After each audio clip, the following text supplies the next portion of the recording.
Usually I'm upset when Dan talks about jacking off before recording, because I'm like, oh, we could have used that for the show. This time, though, that one's going to the grave. We can all agree, right? I wasn't jacking off. It was research into other people's masturbation habits. We can continue that conversation, because it's a conversation about things that you can jack off to that get under the content filter. So, like, anything that would be an example for that we can talk about here, like a documentary about a nudist camp, I imagine might be, something people go searching for. If we make this episode erotic enough, we can upload it to a porn site. I think that there's some content creators who do that. I'm trying to remember who it was. They're like, I actually get more money from Pornhub than from YouTube. I believe there are people who do like coding guide videos that completely non-sexually and then just upload it to Pornhub. I don't think Pornhub actually requires what you're uploading to be strictly porn. Yeah. I've seen, like, reaction YouTubers that upload to Pornhub because they don't care about Content ID, and you can just, like, upload whatever the fuck you want. And they have better payouts, yeah. I don't remember who it was. Yeah. Someone was saying this before, but my brain is leaking like a sieve. I'm Austin Yorsky. I'm your long-lost brother. Support me at patreon.com/Austin Yorsky so we can get the whole family back together. Spewpunk is my bonus show. We're doing all kinds of fun stuff over there. We're going to introduce other people now. You know what it is. We're 27,000 episodes into this season. Used to be able to find really good 360 no-scope compilations on Pornhub. I think those might be gone now, but that was a great place to go for those. Oh no, I was going to say they're still there. I realized, like, the time when I was doing a show that was on Pornhub and therefore required me to be searching was several years ago now, so I was going to say, I don't know, they might have removed it. You're still getting headshot compilations, they're just a little bit different. Hey-oh, Pornhub's actually illegal in Florida, so I can't check. I just remembered again. My name is Quinn. I am playing DiCaprio Devereaux, Diamond Dragon. I have a Patreon for my manga podcast called Weekly Manga Recap. You can also listen to it anywhere that you would want to listen to it, pretty much. I think it might be on Pornhub. I don't know. I should probably check at some point. I have the Eden Zero episodes, at least. Yeah, Anaki Sora, because that was the one time we actually just read a pornography. Dick Fight Island. That's suggestive. That's not pornography, Austin. They're different things. Dick Fight Island is not pornography? Sorry, I'm interrupting. Patreon.com/Weekly Manga Recap. I just think that there is inherently an artistic value to Dick Fight Island in sort of a parody way that kind of removes it from just solely being pornography. You could jerk off to anything, Austin. I mean, like, this podcast could be considered pornographic. I don't know what you're doing. Go wild, Make sure you use lube. This is a wide-ranging and difficult to ascertain subject, but I think it's kind of like how you can always tell if somebody's drawing foot porn based on their art. There's like a certain vibe where if you look at somebody's art, you can probably tell what they're into. Okay, here's something to juice the algorithm, because apparently commenting on podcasts helps. Reply to this episode with what you think is the most erotic and jackable Dice Folk episode. or seed. So my items are the zipper costume rack, the Gucci sunglasses, the Dyson Spherin, Illusion, Neverendor's disc, the landscape, the perfect pearl, the time dragon claw, the RIP Prada bag, Andronicus's whisk, and the glue gun. Hey, I'm Laura. I go by Laura K. Buzz on the internet. I do video game accessibility things, and I play Hop. She collects trash. I did check. There's no 360 no-scope compilations on Pornhub anymore. They did take them away. I knew you couldn't get through it, Laura. I've got a trash bag of holding, an out-of-date pop-up book of Goblin history, a lucky plush rabbit's foot, the no synergy trading card deck, plastic spy kit for children, tinfoil telepath hat. I still don't have my left arm. I've got a dire muskrat, which is wearing an ornate magical saddle. Last I checked, I had Ulysses. I don't know if I still do. I got a black-footed ferret and a floppy disk and a nostalgia ribbon. There you go. That's things I have. We have completed the Cymbeline arc, so Ulysses is unequipped. Oh, I do have one Pornhub story very quickly. Hell it's, yeah. It's good. I, many years ago, managed to get my hands on the slim revision of the PS4 like 2 weeks before it was announced to exist and did Oh. a review of it.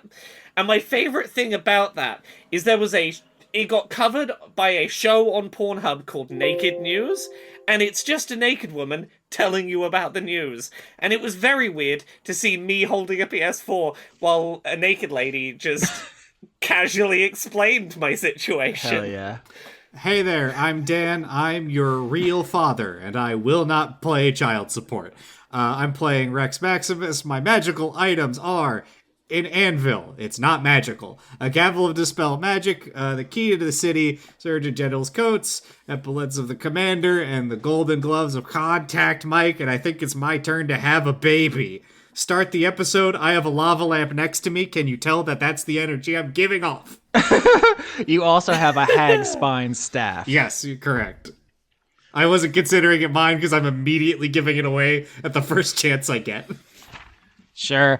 I will say that we have established a pattern. Every downtime is going to start in one of Andronicus's restaurant. I have written down what we have said before. We are Wendy's, the Burger Duchess, and a McDonald's parody that served it served Phoenix Nuggets. I don't know if we gave that restaurant a name. So I do need you all to come up with what restaurant you're in, having this little meeting with Sycorax, the Steel Dragon, Hop's mom. We're just kind of being a cold open into this before we get into downtime. Taco Hell, is that anything? Hell yeah, Taco Hell's great. Yeah. Like one of the layers of hell. Like this is like the third or fourth layer. Yeah, there's 9 layers in traditional hell. This could be, staffed by demons and devils and Yugoloths and so forth. Whatever you want. Yeah, and they have a 9-layer burrito specialty.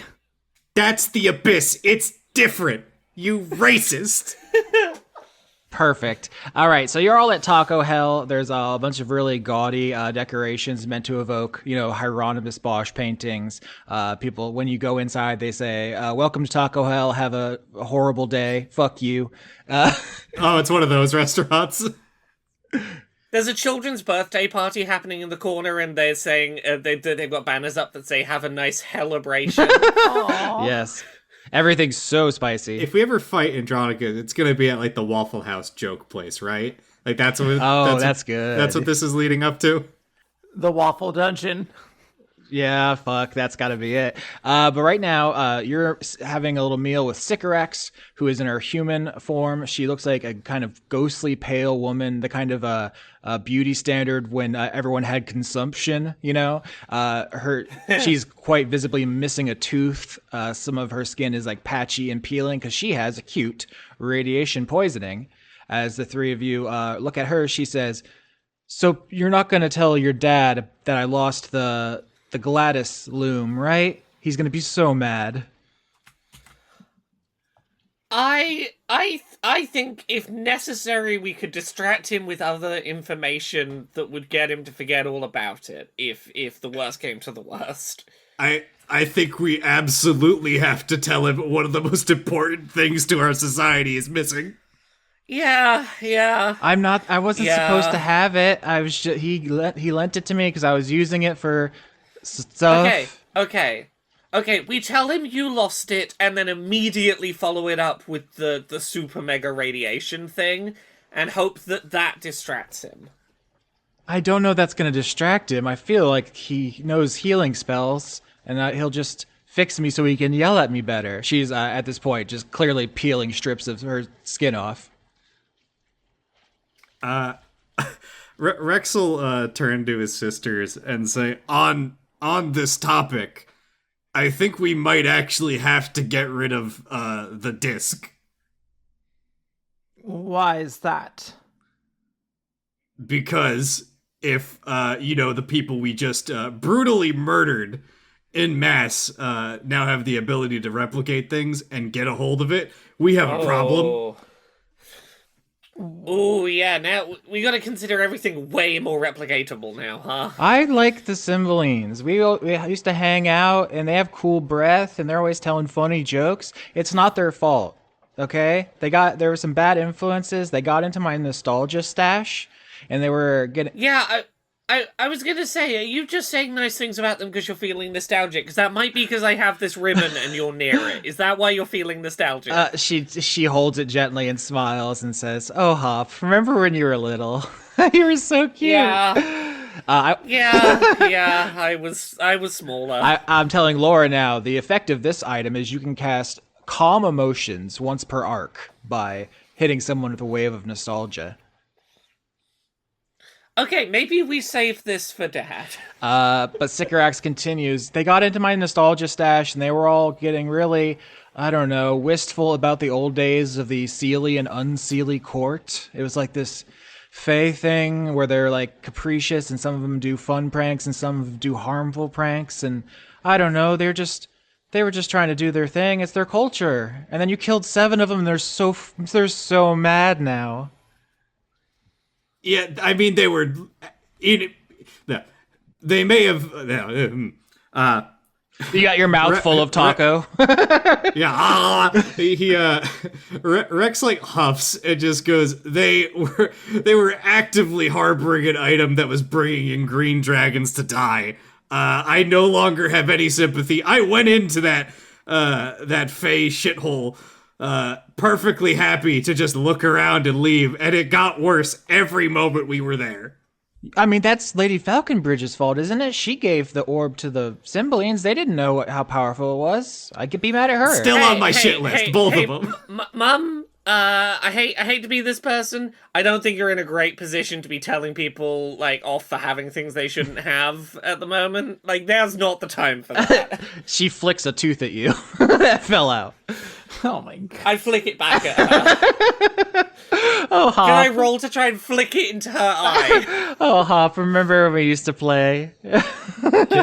Can I make a suggestion here? I feel like Ulysses probably has been told about the dragon tooth fairy and will definitely take that tooth to put under his pillow. Okay, yeah, I will say about Ulysses is you made some big choices about him. You saved him physically, but also you told him not to take the Myconids as his small folk. We'll discuss this more as the season goes on, but you were making a bunch of choices about how to raise him, what his values are. You're going to decide what his help him decide what his lair, small folk, and horde are. And we also almost rolled for his horde, and then Quinn jumped in and stopped that, which is interesting.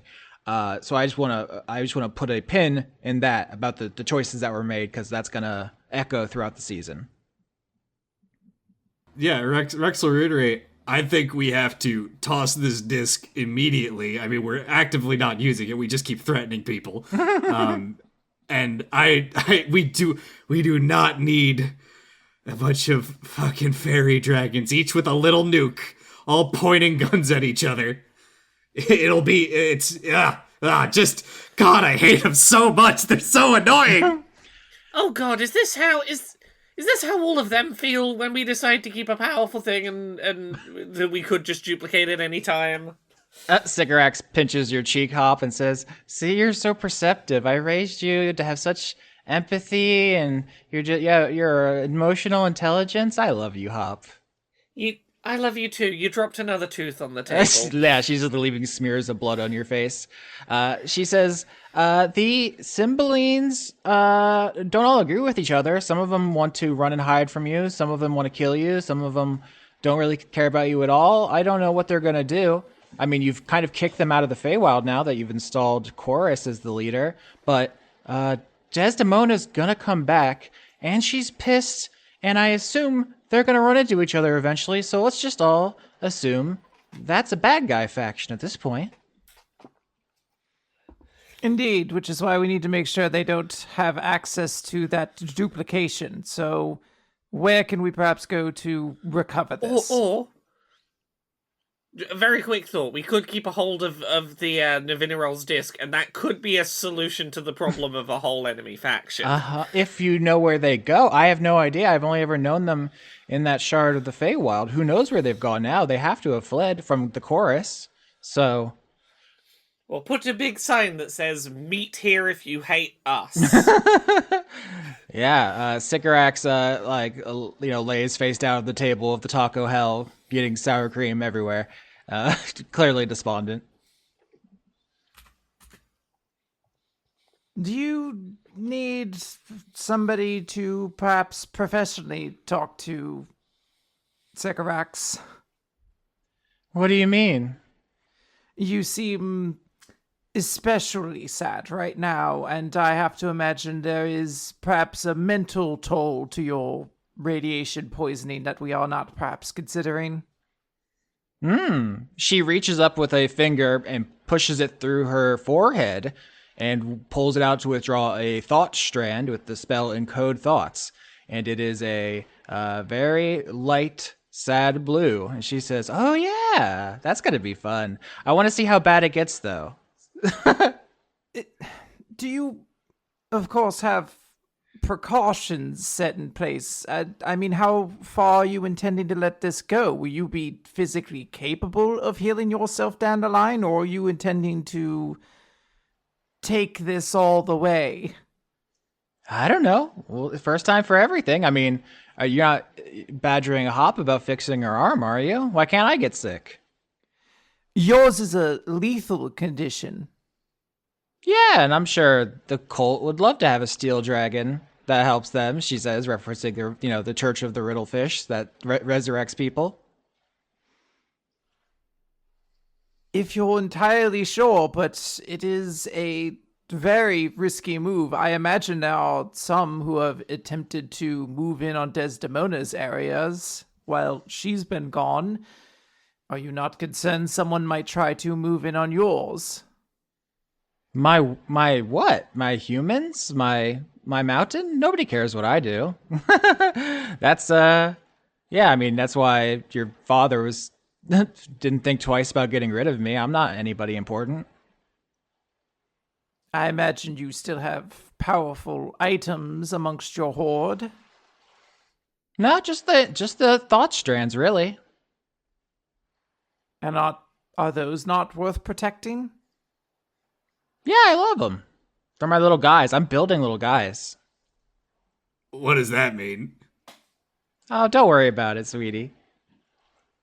No, I am quite curious what that means now. I always just assumed you just kept these little thoughts kind of dangling, but are they able to be controlled, like golems of some kind? Oh, look, Andronicus! Sycorax starts waving over the Keyrin form of Andronicus. He's like a golden, scaled, hooved, kind of almost like a deer, a stag, and he glides over to your table. Is everything going according to your wishes? How's the service, my friends? I would love to see a deer try to like flip a burger with a spatula using only its hooves.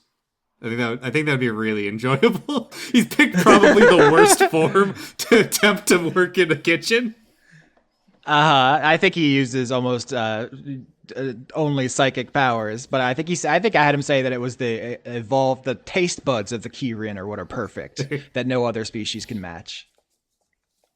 Is it offensive to say the food was devilishly good? No, of course not. It's wonderful. Thank you, Hop. We've been working on the menu. I brought in some authentic devils in the kitchen there. We got to raise the ceilings, but I think it's worked out. I really enjoyed the crispy texture of the taco hells. Mm-hmm. Is that anything, shells? Yeah, hells? no, it's made with real sinner skin. I like how the ground beef screams when you bite it. That was hard to get right. At first, it was kind of a mewling, which wasn't really scary. It was just kind of off-putting and gross. So, I love how the cheese screams before you eat it, like it's scared it's gonna happen. a lot of screams on the menu. It's I scream, you scream, we all scream for screams menu. Sour scream. I've never had bloody lettuce before. That was a new experience, and I didn't know they could bleed. They couldn't until I got my hands on them. That's what I bring, as that's why I'm the best. We could do a tight 5 on hellish food. I believe in you all. Lettuce leaf? More like, let us die, please. We shouldn't be sentient. Oh, Lord Andronicus, I actually had a gift for you. For me? I want to give Andronicus the whisk. Oh, my lord. Where did you find this? I've been missing this for ages. There was an encounter with the Cymbalines, and we managed to recover a couple items that seems like they've been stolen from the Cookie Mountains. This I had to assume was yours, so I wanted to return it as soon as I could. Those unsanitary bastards, their sticky fingers all over everything all the time. They tried to break into my lair not so long ago. Some of my Asimar sent them scattering with a fireball, but thank you so much, DiCaprio. Yeah, you're gonna want to probably sanitize that in something strong. Yes, we've actually been making it a point to deal with the Cymbalines a bit ourselves. They are quite a nuisance in the Cookie Mountains, I believe. That's why I don't envy your father having to babysit all the dragons of the mountains. I just want to stick to my lane, my kitchen. But of course. But you need somebody to help manage all those sorts of things, right? The nuances of things while you tended to your flavors. Someday, I mean, I don't know if I should be telling you this, DiCaprio. It's a little embarrassing, but I thought maybe your mother and I don't. It's fine. She's gone and found me quite laughable. Never mind. My mother had terrible taste in a great many things, and clearly you're another one of them. You're fantastic, darling. If she couldn't appreciate you, I'm sure someone will, and I want to put my hand on his hand. Yeah, you rolled, I think, persuasion to try to riz him up during the Andronicus arc, and you got like an 8 or something, so he didn't even notice. Do you want to try that again? Yeah, is this, am I in my dragon form at this point, or am I using my human sheet? This is downtime, so it's Calvin Ball. I think Okay. if this is important to you, probably use the dragon stats. Then we're going to do that one. 32, Austin. Fuck me running. 32 is so good. I mean, yeah, I think if you're interested in seducing Andronicus, this is an incredible first step. It may not even be like romance for him. If you're just like, hey, I could run stuff while you do what you want, big boy, he'd be like, I would love that. Yeah. This is absolutely me being like, hey, let me move into another area of the power that my mother kind of had going on. So, yeah, she's absolutely going to kind of make that move and make that like very clear. Like, yeah, I'd be happy to kind of handle some of those things for you. Well, anyone who appreciates my screaming lettuce, my bleeding lettuce, is, someone whose opinions I value very highly, so. Yes, I mean, all 9 layers of the burritos are truly otherworldly, in that there is otherworldly elements in them, and I appreciated that. Yeah, I don't know how Hop and Rex feel, but you can definitely tell DiCaprio is laying the charm on, and this golden deer man is falling for it with 32. It sounds like 0 extra work for us, so I don't care. I think Rex is a little bit bemused, but he's also he's already slightly uncomfortable with the Sycorax being like, that's why your father was so comfortable dumping me. Meanwhile, he is the child of the next relationship, and that woman is sprawled over the table while this is occurring. So he's just trying to not be noticed right now. In preference, I probably would have loved to have this moment separately. Then in front of my siblings and one of my sisters like passed out dying, Mom. It's fine. But like, it's fine. If this becomes a relationship at some point, maybe you'll stop shouting at us for trying to hit on your exes. If you've got someone new, maybe you'll be all right. I think Rex's current standpoint is he can't be angry or uncomfortable with DiCaprio trying to steal her mother's man because he's doing that to her ex currently. Big messy family. Yeah, I think Andronicus makes it clear that he did try to move in on Desdemona, not because they have any chemistry, but just because she's a very big, powerful, important, already handling a bunch of stuff. And he's like, can I give you my stuff to handle? And she was like, you are pathetic. You're a worm. Get out of my face. But he had that big wedding cake inside of his vault. He was working on the designs because he was interested in wedding cakes, not anyone in particular. Yeah, Well, if I remember right, what was actually said in that episode was that there was no like definitive person next to him in the stand. It was just like, oh, this is like a consideration. And then when we heard, oh, there's an announcement coming, we kind of zeroed in on the idea. She's got to be getting married. That has to be it. That is correct. That's 100% what happened. Andronicus was open to anyone marrying him if they would make his life easier. He just happened to ask Desdemona first, and then you all jumped to the conclusion that she had said yes because she set up a big event with a big announcement. But that was, it was a misdirect. Scandalous. I do have one note because I'm assuming it's not meant to be like this, Andronicus. I did hear one of your employees say "Have a nice day." That doesn't feel really to the spirit of things. Not Whoa, keeping with wait. the theme. Rex is gonna tattle on the fucking service workers. Well, his view is that if they're trying to be the best service worker they can, they better fucking keep to the job. He would expect the same thing for his people. This feels like going to the restaurant where the gimmick is the servers insult you and go, they weren't rude enough. They were only mildly offensive at best. Yeah, Dick's Last Resort. We've talked about this in various podcasts, where the rude restaurant. When you leave Taco Hell, they're supposed to say "Go to hell" as you and wave. They're as you supposed to spit on you. We're already there. Oh. Have you considered replacing the chairs with extension racks? Yeah, the big torture rack. We've got a VIP section with an Iron Maiden. I think that's gonna be a big hit once we're ready to open that part of the restaurant. You're gonna need to go for adamantium tipped spikes to get through the scales. We've also got the Brazen Bull. That's where actually we cook the pot roast. So I think you'll love that as well. What's Ulysses eating right now? Yeah, he's just gotten into the sour cream or the sour scream. I'm sorry.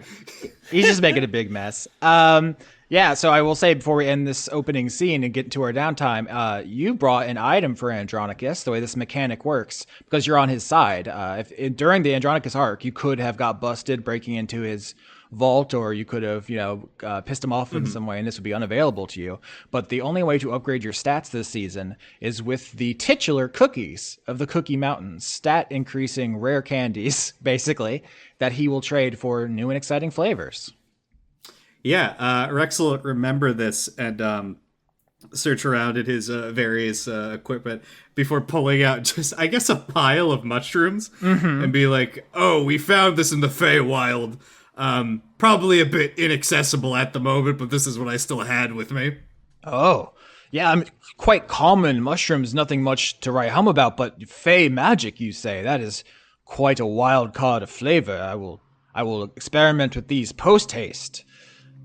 If you start hearing voices in your head, ignore it. They're going to talk about how everyone's the same. Of course, here's a little treat for you, Rex Maximus. And he gives you a cookie. He throws it in the air and I snap at it like a dog. Yeah, speaking of dog, as we move into downtime, real quick, this is the first podcast. I've been podcasting for 14 years. First time I'm recording with a dog sitting at my feet. If he barks, I was thinking I'll just edit it out. Or maybe there's a bunch of gnolls in the Cookie Mountains who are moving in. GNOLLS, gnolls. Because Ulysses needs small folk. And I think a background thing that's going to be happening here is that a number of small folk and lairs and hoard items are going to be dangled for his approval and for all you to help guide him. So also, if you hear a cat meow, that's a tabaxi. They want to be Ulysses small folk. Don't worry about it. Austin, I'm so glad to hear that you're on board with taking background noises and incorporating them into the narrative. Just so you know, a bunch of wind elementals are also going to be moving in anytime now. Yep, absolutely. But it is interesting because the myconids obviously are mushrooms. Mushrooms are, to my knowledge, are the only organism that are radiotrophic, which means they can feed on radiation. So there is bacteria that'll do it. Yeah, but that was a potential small folk for Ulysses. But now Chorus has begun to believe in hierarchy, and there's a mushroom dragon who thinks he's in charge. It's like a whole thing now. So that ball is rolling, and we'll see how that goes. Anybody have anything they want to say or do before we move into the downtime scenes? Yeah, if you just feel a lingering sense of dread, that's actually frogs, and it's the bullywugs. Okay, yeah, I mean, that's on the table. These downtime scenes take place over several years. The last downtime was the year without Desdemona. This time, I'll have a character say in character. That was reductive, you know what I meant to say. I'll have someone say in character that the situation with Desdemona. But when you tell me about your lair, your hoard, your items, your small folk, feel free to paint a broader picture. Every time going forward, we're going to get longer and longer, so you can have more and more accomplishments. All right. So, do I tell everybody what I took for this downtime? Because I imagine DiCaprio has spent much of the past couple years really settling into her role as sort of a liaison between dragons and small folk. At this point, the sort of new government she's established, I guess, would have some kind of flow going. I imagine it's still a work in progress and within her sort of layer area, but she is all in on being the sort of small folk champion of dragons right now. Yeah, I mean, paint whatever picture you want to. That's certainly permissible, I guess, if you want to do that. I think the thing we're building towards is that there's like a cold war between you and your mom. You both claim to be the champion of the small folks, but she hates the GLADYS Accords and undermines it at every turn, and you enforce the GLADYS Accords, whether or not everyone on your team in their heart believes that it's like a good thing. You are doing the work of that. So that is like the Cold War, the Soviet versus America thing we're doing here, I think. Yeah, although I've had no competition for a little bit. Mom's been dead, so I imagine at some point I get told that she's back and sort of things move to a different level, but for a while, I think DiCaprio is just very busy with meetings. Like, she is constantly running around, meeting new people, getting like a handle on sort of the genie war that's going on right now, and the various different sort of small folk issues that are happening, while at the same time helping her own layer sort of reorganize into this sort of shared system they have. Yeah, your mom had a 2,000-year head start on you, but you do play some catch up in the years she's gone. I guess the thing I'll say specifically, if you're still thinking about where to set the actual one-on-one scene, is that Desdemona, you get word, Desdemona is back. She is alive, but part of the deal of being pushed to the front of the resurrection queue is she owes a heavy debt to the church, the Riddle cult, as it's sometimes known. And so she is actually not back in the Cookie Mountains. She is off doing something for them. So that is the kind of bargain she struck to come back so early. So you expect she could show up any day now? She's in the world. Yeah, and on that note, I want to check in on my spies that have been infiltrating my siblings' empires to basically make sure that they are prepared for defense should Desdemona attack. Absolutely. So if you want to set a scene, or do you want to just roll something maybe, or how are you feeling about this? Well, it's not going to be the scene I'm going to have with Viola, because that would be weird if I was like, hey, do you want to see what my siblings' inner workings are kind of like for their governments? But I do think that she is going to check in on that. I don't know if there's a role that would be appropriate for that. Deception? Yeah, I mean, if you're doing Cold War subterfuge. So I think I said once upon a time that this season was originally going to be 2 parties, 1 level 20 dragons and 1 level 1 minions. And so like what you're sending people out to do is like what the other party would have been doing, if that makes sense. So instead, we're just going to like roll to check in on them and narrativize it. Yeah, so I crit 30. Fuck, Quinn, the rolls this episode. You are 1 with a Jonathan roll 20, 32 to bend Andronicus's heart, and crit to set up to stop your mom. Fuck. Yeah, I'm pretty cool like that. I'm making sure that my siblings are protected. Yeah, that's really good. I mean, with the crit, you tell me. Unless you're just saying like I find my mom and I kick her into space, like anything, up to that. Like what do you do that's so effective? I think she just manages to get, her kingdom is sort of, or not kingdom, her sort of lair and folk are sort of centered on the idea of like, comfortable living, allowing people to explore whatever their passionate interests are. And she just finds people amongst her group that want to be involved in subterfuge and just have them, whether it's assimilating into the culture, whether through illusion spells or something like that, or just finding people that they can connect with to kind of influence decisions. She's not undermining her siblings in any way. She is simply just having people come in to make sure that like people are like, hey, that rampart looks kind of shaky. Maybe we should stabilize that up in case a dragon flies by and starts breathing acid on us or something like that. Or, things like that to just basically shore up. So like their areas are not going to be caught unprotected should Desdemona surprise attack one of them. Okay, that's interesting. With a crit, I'm going to have to rethink having Desdemona do some stuff to people while you're not around. Interesting. I have to be honest with the storytelling. You have just anticipated my dastardly moves. But I do like the idea that your siblings can be like, hey, big sis, why do you think you have the fucking audacity to like reinforce my walls? Like, I don't know. Yeah. To be very clear, I don't know if either of the... I'm not saying that, like, with the crit, they don't know. They absolutely can know. I don't know if Rex and or Hop would notice that their governments have been infiltrated. Yeah, it's fair. So this is also them reporting on what's going on in our kingdoms, right? Yep, I made a specific note. In Lace's inventory on my paper, it just says Rex's secrets because you have been infiltrated. I think I would just have to note, for reasons that'll become obvious when we get to my downtime, I would say that after what is occurring in my downtime, there is a marked difference in how Rex is acting, and there's clearly something wrong. Mm-hmm. Yeah, I'm excited. We're foreshadowing. Yeah.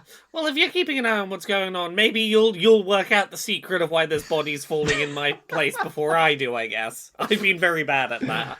I mean, if there's an option, I will have somebody try to look into that. A meteorologist, an undertaker who would be the right person to look into that. Apparently just staring up at the sky and hoping an answer reveals itself hasn't been working for me. Did Gertrude fuck up her own release in the wording of how Hop wished her free and has been stuck dropping bodies for 10 years now? What is happening here? We're gonna find out. Tell me about who you spend your one-on-one scene with. Obviously, this is just one moment we're highlighting in the year, so it's not like this is the only person you see, but just zoom in real quick. Yeah, absolutely. So DiCaprio is going to take time out of her very busy schedule at some point to connect with Viola because she has a couple items she wants to sort of pick her brain about and sort of see if they can figure out what these items do together. So she is eventually, and I guess I need to note, it's DiCaprio who's going to make this sort of call for help. Because to my knowledge, Viola has not contacted me since Desdemona's death. Like, she didn't come to me with anything at any point. I'm racking my brain to think if there's any other minor interactions. That sounds true. And I guess, I mean, we can definitely talk about this in and out of character, but I think there is some juicy ambiguity about how you all feel about each other. So... yeah, I imagine that is a level of this. So I just wanted to kind of set the tone with that, is that this is the first time they're meeting after a couple years now, and DiCaprio is the one to set this up, essentially. So, yeah, she's going to show up. She's wearing a magnificent dress. I probably should pull up some Met Gala outfit to post here, but I don't immediately have one that's coming to mind. So maybe she's wearing that, that's Lady Falconbridge's thing, is to wear the avant-garde Janelle Monáe fucking box tuxedo look. So she's gonna be wearing a very elegant dress of some kind, really showing off when she shows up, and it's like, oh, Viola dear, how are you doing? It's been so long. All right, so you fly over to Viola's lair, which is this low-lying, swampy terrain. She has the shortest mountain in all of the Cookie Mountains. Interestingly, Falconbridge in her ice fortress has the tallest. I don't know if I've ever said that explicitly, that obviously contrasting. But when you come upon Viola, she is wearing her Cookie Monster pajamas, and she is in her human form. I've replaced her icon in the Roll20 with Hex Maniac. I believe that's new. Yes, I did notice that. Interesting vibe. And she's got the Cookie Monster lunch pajama pants on. So a contrast visually between our two outfits. And she has two enormous skeletons with her, one of an angel, one of a demon. The angel skeleton holding her, cradling her as it walks around, the demon kicking at the banks of the riverbank looking for interesting items. Yeah, so I am going to sort of show up and be like, Oh, darling Viola, how are you doing, dear? You look comfortable. You look very comfortable. I'm very comfortable. Yeah, you nailed it. Rex gave me these big skeletons a while ago, and I've been trying to get the enchantment just right for them to basically carry me everywhere. I haven't walked in weeks. It's very nice up here. Oh, you've been hanging out with Rex. Is that a regular thing you two are doing now? Yeah, we hang out all the time. I thought you knew. Am I scandalizing you, princess? No, of course not. I have heard that Rex and you have been Fucking? Let me pick the right. Well, Fucking and sucking? I mean, Fucking and sucking and fisting and fingering? I knew about the first two. I hadn't known about the second two yet, but it does make sense knowing what I know about Rex. If he could involve fisting and sex, he's going to. I'm just gonna drop a picture in chat for what is probably I'm happening. not looking at that. I'm not looking at that. Oh my god, it's sexy Johnny Bravo. Yeah, Viola is trying to taunt you, bully you, get under your skin. She's like, yeah, Rex is crazy. Head empty, balls full. Well, not for long. You always do love to be quite the tease, don't you, Viola? You're really going right at it.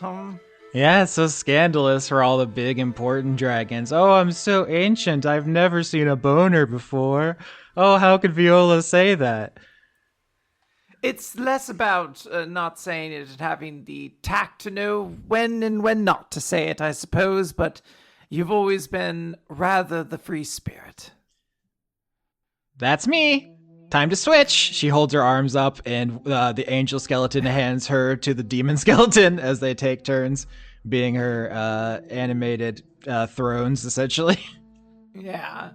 So DiCaprio is she's saving a question she wants to ask for later because she knows the potential answer she gets out of it could very easily turn this conversation south depending on what the answer is. So she's instead going to be like, so I wanted to see if I could borrow your wisdom. There are a couple items here that I need to figure out the exact purpose of, just for the sake of preserving things in the Cookie Mountains going forward, blah, blah, blah. You know, all those sorts of things. Aw, you came to me? Wait, who are you? What have you done with DiCaprio? She points finger guns at you. You've taken over her mind. You're a parasitic worm inside the princess. Get out of there. I will, like, mockingly hold up my arms as like, no, I assure you I have come to my senses and realized you are perhaps the most valuable resource in the Cookie Mountains when it comes to magic of this sort. Wow. Just at the last second too late. You could have had me to yourself the whole time, and that you killed your mom and everything? Oh, wow. You really boned this one up, huh? Well, I thought you liked bones, dear. Yeah. Damn, you got me. Boning something up is good. So I want to first bring the perfect pearl to Viola and have her investigate that. Oh, yes. Okay. So you used your RIP Prada bag on this last episode, so I'm actually not going to make you roll, because the point of this item is to get all kinds of information. I just said you needed more time to study it, and so this is a perfect flag, a marker you're putting down. She looks into it, and she says, yes, it's, are you familiar with the properties of nacre? Nacre. Am I, Austin? Can I roll something to be familiar with the properties of nacre? Sure, yeah. Nature? Nature for nacre? Oh, nature for nacre. Okay. Yeah. NACRE. I know that word. What is that word? 15. Yep, 15. You know about as much as nacre as any person whose job it is, who isn't their job to know. If you got 20, you'd be like, oh, I'm the expert. Nacre is what pearls are made out of. It is a biological trauma response. When a mollusk gets like something in its flesh, it excretes this to encircle it. So you two are just talking about the mundane biology of pearl formation and so forth, but you explained to her that this was stolen from Desdemona's hoard by the Cymbalines, which implies that it is a perfect thing, an artifact, perhaps even a fragment or some kind of window to the form of something. And putting your heads together, I'm just gonna tell you, Quinn, that this is a fragment of resilience itself. Oh, wow. Interesting. Do I have any idea what this could be practically used to do? Yeah, with your RIP Prada bag and with bringing it to a powerful magic user, I'll say that it is beautiful, and so you can attune to it. And if you do, you will become a conduit of resilience. You will become a living link to perfect resilience, which will give you a lot of bonuses, but it is irrevocably going to change you. You are going to bond with this thing on a pretty deep level. And oh man, I hadn't even considered the idea I could attune to this thing, and now I'm like, yo, what a baller ass move it'll be to have like a fucking extremely gaudy ring of my mother's last perfect artifact on my ring the entire time. That does sound kind of cool. Your mother's mother of pearl? Yeah, that's, I assume what we'll call it, the mother of pearl ring. I mean, you can wear it as a ring. I'm telling you, the magic is going to get inside you in a way that you are perhaps not prepared for. What I'm picturing is the way your scales are cloudy, they will become pearl-escent. You will become something else. It's a big choice. You're doing something. You're not just wielding an item. Now, if I might make an implication for you, Quinn, as you think about this, the one thing I would keep in mind is that a pearl is covering some sort of fucked up thing at the center of it. I don't know what that would mean in this case, but I would keep that in mind.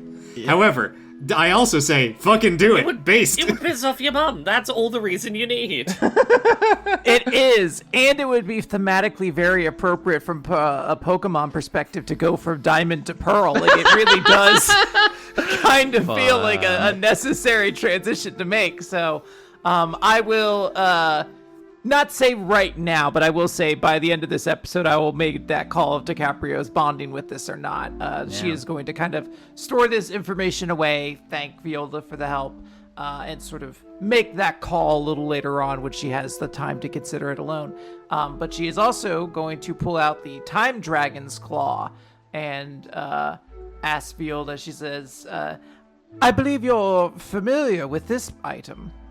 Yeah, she jumps up into she was laying in the skeleton's hands and basically flings herself at you, Glomp style, to get the dragon claw. I do want to put my hand up first in hold on, dear, I have questions to ask. Nope, here I come. How to take this. Yeah, unless you want to roll, she's gonna try to take it from you. What do I need to roll to, I guess, intimidation? I want to basically try to be like, no, hold on, we're having a conversation here first. Yeah, roll intimidation, because she thinks she can bully you.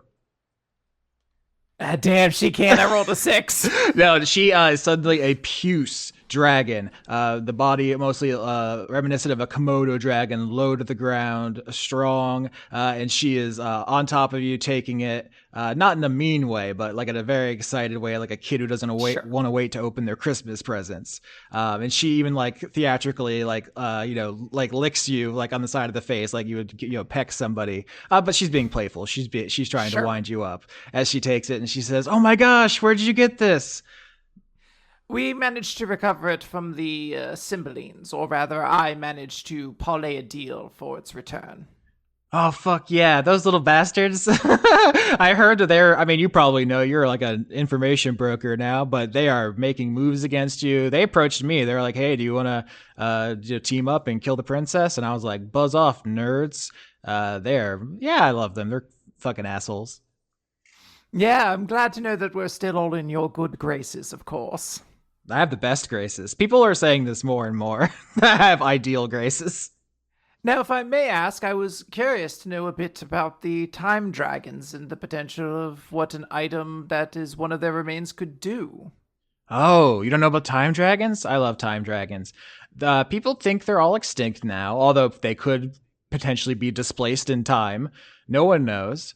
They were the most powerful dragons, but rarely got involved in draconic affairs. From the outside, people thought they were insane. I would say that just moving freely through time, existing in the future and the past, just gives you a different perspective. You just don't really care about, normal drama or like the size of your gold hoard or like what dwarves are doing when you can travel through time, and it makes you seem insane, but you're just different. Anyway, I don't actually know if it has any powers. I assume it probably can do something, but if you're hoping that I can like use it to claw open a portal to the past so we can kill your mom as a baby, I don't think it can do that. Damn.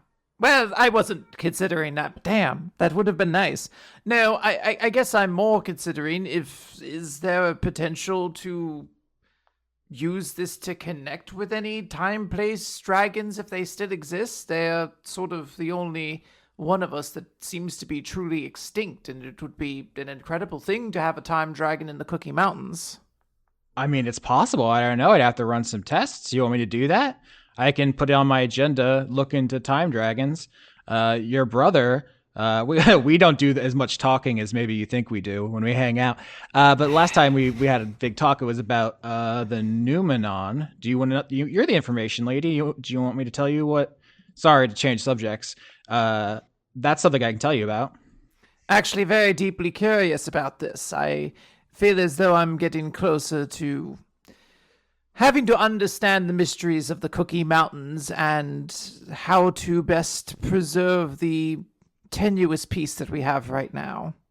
Okay. Well, I'm going to write down investigate time dragons. All right. Well, actually, that zombie is. She points at a random zombie that's just like in the middle distance looking up at the sky, not doing anything. Yes. I'm gonna give the zombie a nod. It's a small folk, so I do have to put on my politicking cap a little bit and kind of just be like, yes, good day, sir. The zombies are unionized. Yeah, the zombie goes to wave and its arm falls off and sticks in the mud. She says they're not the brightest, but they get around to stuff eventually.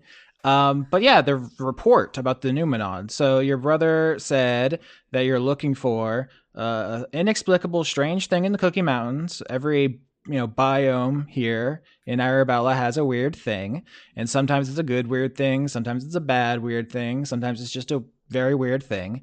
And I've sent my zombies out, and they've been looking for clues, digging up treasure, eating people, the stuff they do. And I have 3 leads. Okay. Tell me more. I'm quite interested. Okay, so don't be mad. I know this is very vague, but the 3 things I have are something called the ALF, ALEPH. It's some kind of magic mirror. That's what I know about that. Hold your questions until the end. The next thing is called the Crenshinabon. It's a weird crystal or maybe a building. And the third thing is the Fulgor, which is maybe a tiger? A big tiger of some sort.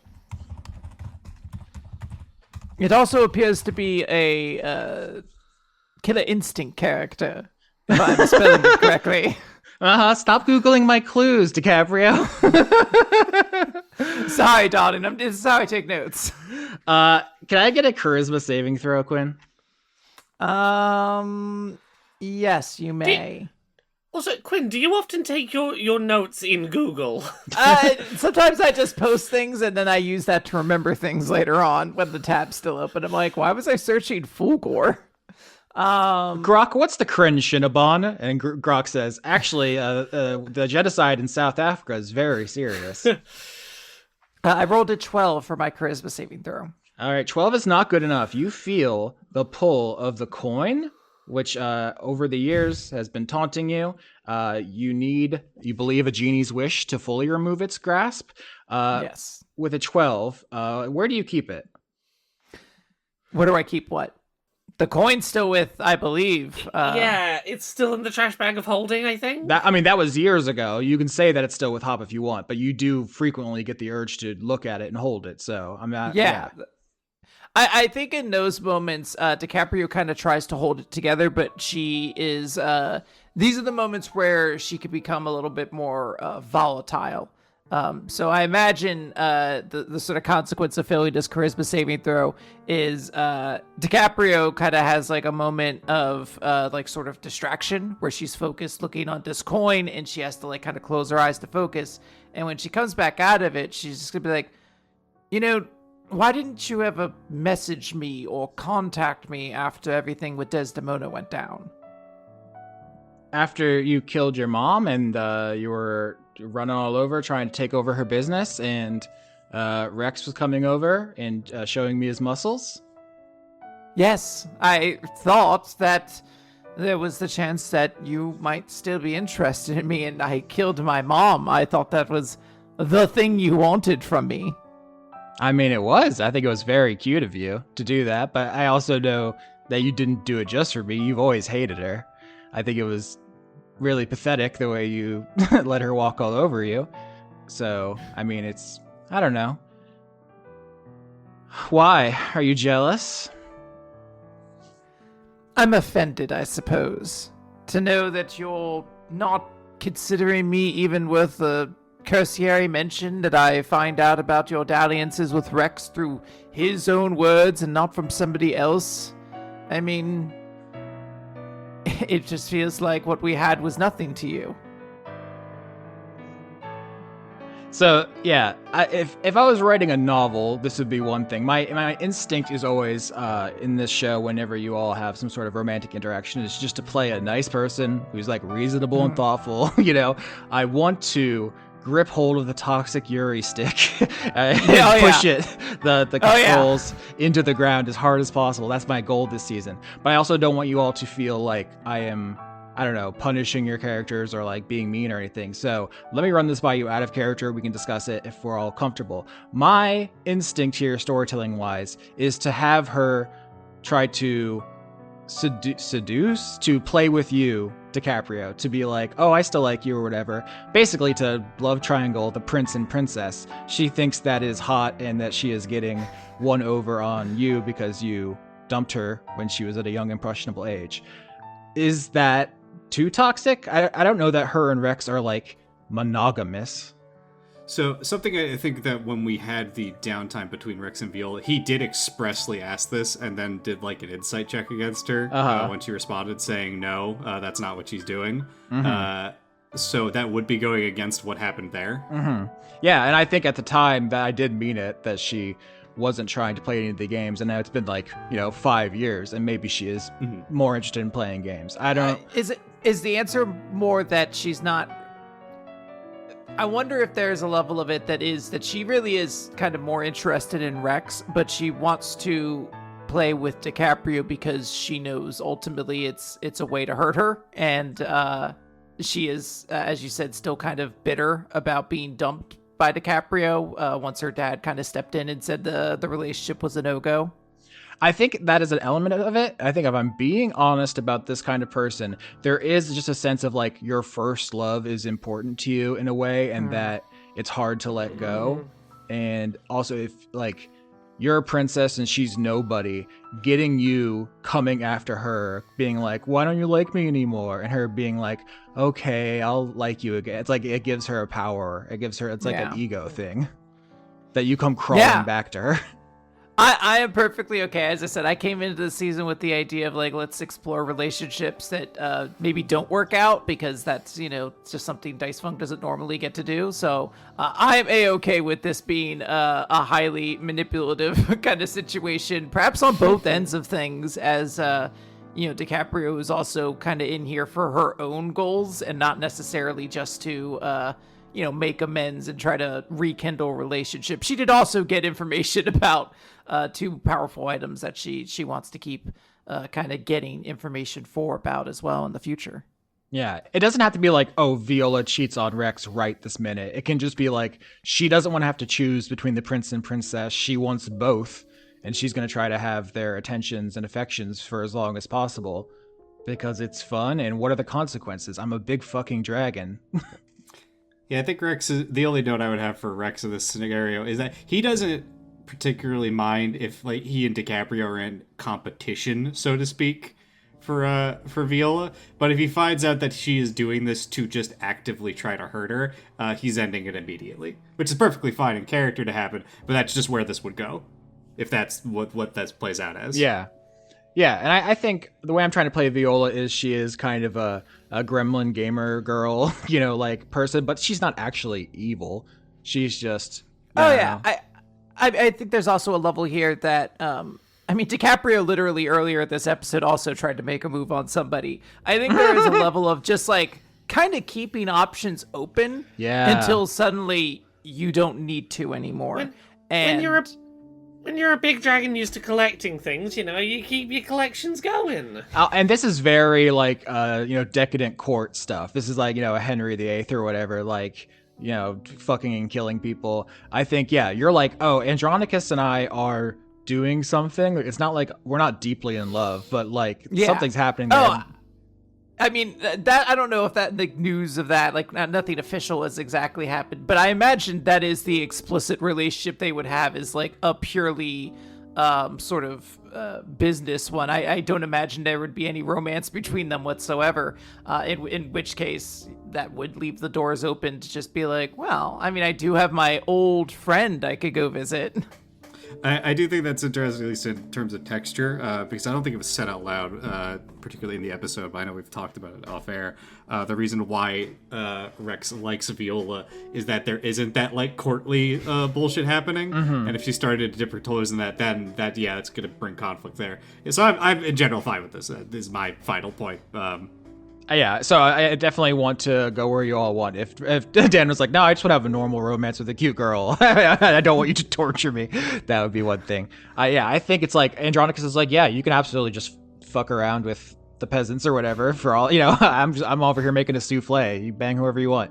But also, I don't think it escalates in this scene. I think it's like you say like, why aren't you interested in me anymore? Or why didn't you contact me, Viola? And she says, you know where I live. You can see me anytime. I've never turned you away.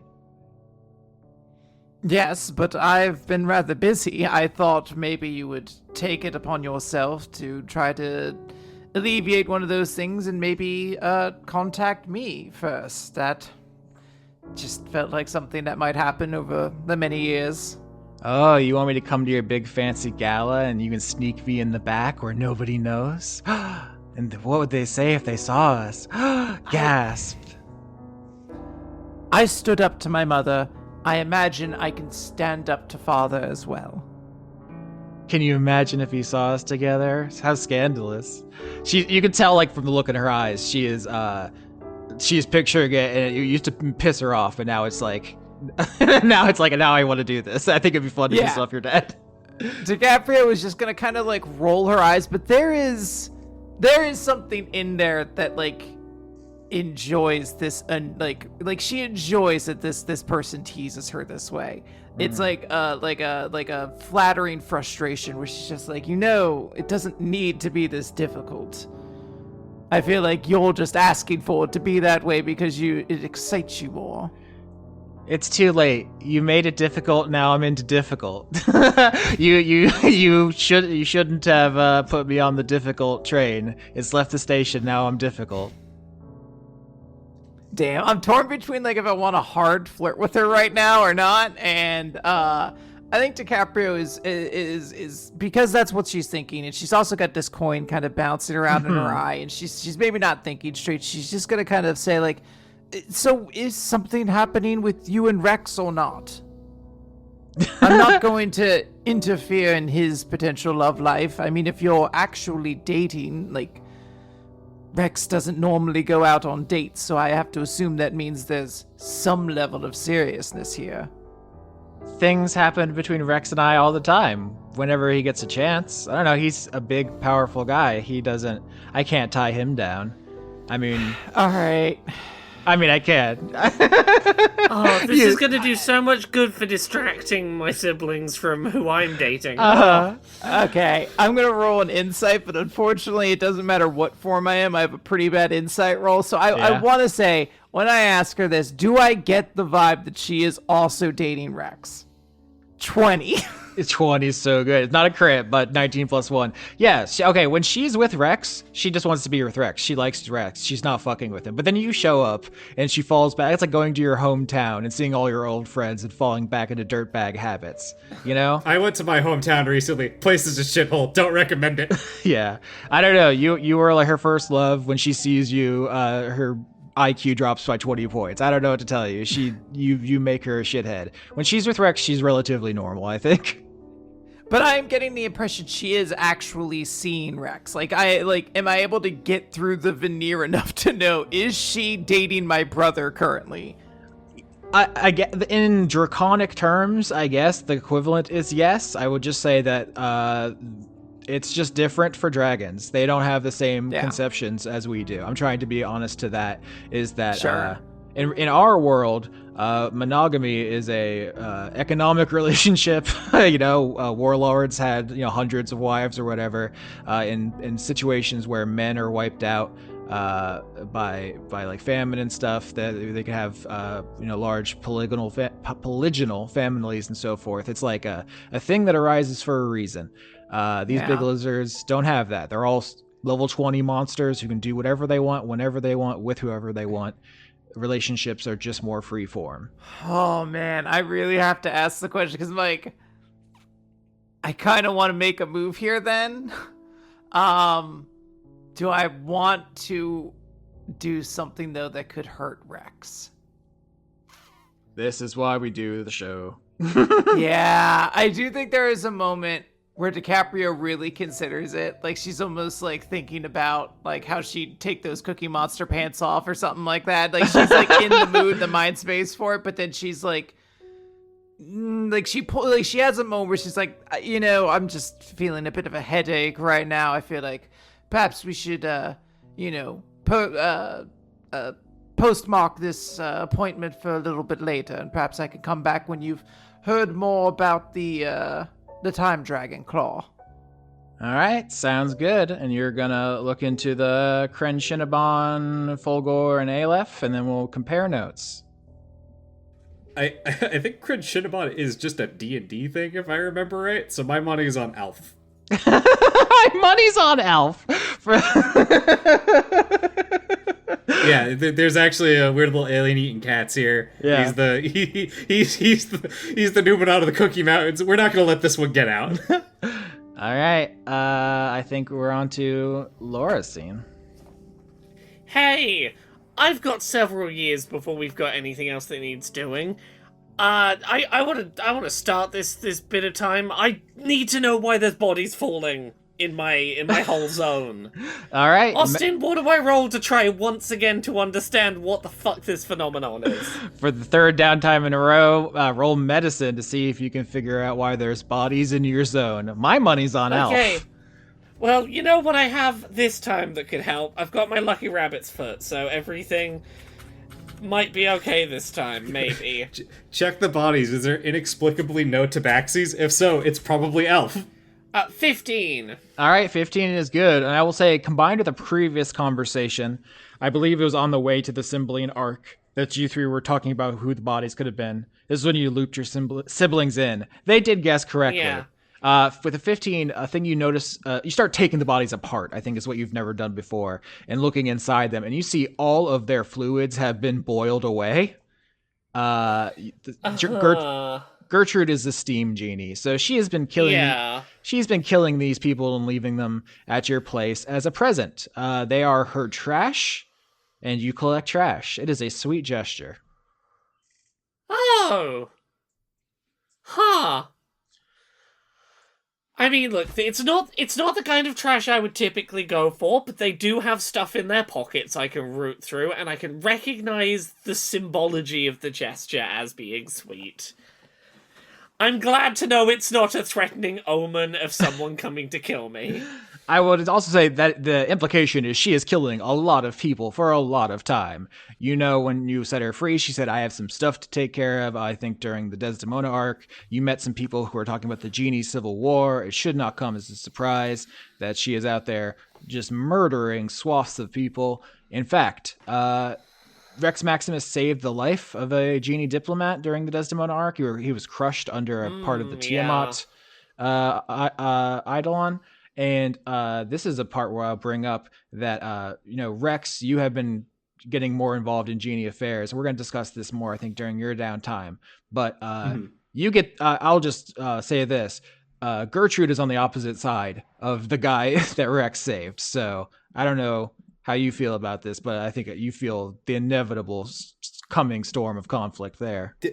This is a question for Dan. The people she's been killing aren't genie kind, right? Is she killing her like old masters? Is that what's happening there? I think a lot of them are genasi. I've been saying there were humans with gills, or humans with rock skin, or humans with like. Oh, okay, that makes sense now. Yeah, genies can't make more genies. The only way they can reproduce is by giving other species genasi, which are like their species plus elemental aspects. If you'll recall, genies just arise spontaneously from nature is how they reproduce. So she seems to be killing, like a lot of people. Oh, here's what I want to specifically say. She's killing a lot of genies, but as a racial ability, when a genie dies, it dissipates. There are no genie bodies. That is not a thing that can exist. So she cannot leave them for you. She can only kill their small folk and then leave them for you.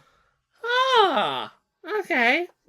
I'm considerably less concerned. This would be my suspicion, but it's glad to have confirmation that it's like this isn't I'm hiding the evidence of like a serial killer, or like, oh, we're working our way closer to you, we're gonna kill you next. She is killing people in a series, I'll say that. Well, yeah, but like it's different. It's different. She's cute. It's fine. You are the OG small folk lover, and she is mass murdering small folk. I am my small folk lover. Other people's small folk are so-so. I like my little collection of them, and I like their history. But the thing is, this is an interesting development. I like they this. They don't have to be alive for me to root through their history. Mm-hmm. It's like I'm more interested in them existing as like signifiers of cultural context that like I need to understand why the things they have are important to them. They don't need to be like moving around outside of my ones to be making interesting trash, right? Audience, come back to the scene in about 20 minutes. It's gonna be a real interesting dichotomy. Yeah. All right. I love this. I do want to use this as the justification for how Hop is getting her magical item for this episode. Oh, that reminds me. Did you say on screen your new item, Quinn? Sorry. No, I was about to say that. So while digging through the pile of bodies that have been so graciously left as trash at my doorstep, one of them is wearing like, you know, those like 90s pretty beaten up digital watches, and they don't, you know. It's that same sort of black and grey squarish design, and it's got a little built-in like reminder alarm on it. Yeah. This watch grants the feat Warcaster, which allows me to get advantage on saving throws to maintain concentration. The justification for this is, whenever I use polymorph in future or anything else with concentration, Hop is literally going to set an alarm to go off every, 6 seconds or so to remind her to remember to stay transformed. My girlfriend has a bunch of time timers for her ADHD. Do you know about those? And she just always forgets to use them. Look, I have ADHD real bad. I have them set on my phone so that they go off every day at certain times, and I have them go off more than once in case I ignore them because I turn it off and then forget to do the thing. This watch is 100% just me calling myself out. Perfect. So yes, Hop will be slightly more resilient in polymorph in future because her watch keeps going, have you remembered to be an animal still? Do you still remember to be a gorilla or whatever? Did you remember to be a fish? That's important. All right. Every time you look down, it just says ape time. Quinn, did you want to say your item? Yeah, so there's no item. DiCaprio is taking the feat skill expert in persuasion as a result of negotiating with so many small folk during these past couple years. Okay, so that doesn't represent anything. I can't have the Cymbeline steal it from you, is what I'm saying. No, there is no way. Just like I don't believe you are able to steal Warcaster, I am taking a feat. Unless you want that feat to be an item. Hey, Quinn, everything that's been stolen from me this season has been a feat. The Lucky Rabbit's foot was the lucky feat. All of my feet, like, all season, I've been taking feats attached to weapons that Austin can steal. Mm-hmm. Oh, okay, then, what's something really beautiful? A lot of feet this season. Like a feather. I have a feather that, lets me. It's the quill that you're signing treaties with. Oh, that's actually a really good one. Okay, wow, we did something here. Improv. Yeah, let's put that in my character sheet. Beautiful quill. Oh wait. And now, Austin, you got to steal that first. Now that it's stealable. Oh, because it's almost like Quinn, except with L's instead of N's. Yeah, it's really quite fitting. So yeah, that was the main thing I wanted to get done, like as an ongoing task during this batch of years. And for flavor, I do want to suggest that it really did take way longer than you would expect for Hop to go, maybe I should follow up on that theory my siblings had. Like, this is a remarkably lengthy time in that it's like, oh yeah, I should have a look inside. Oh yeah, okay. This is why DiCaprio had to infiltrate your governments.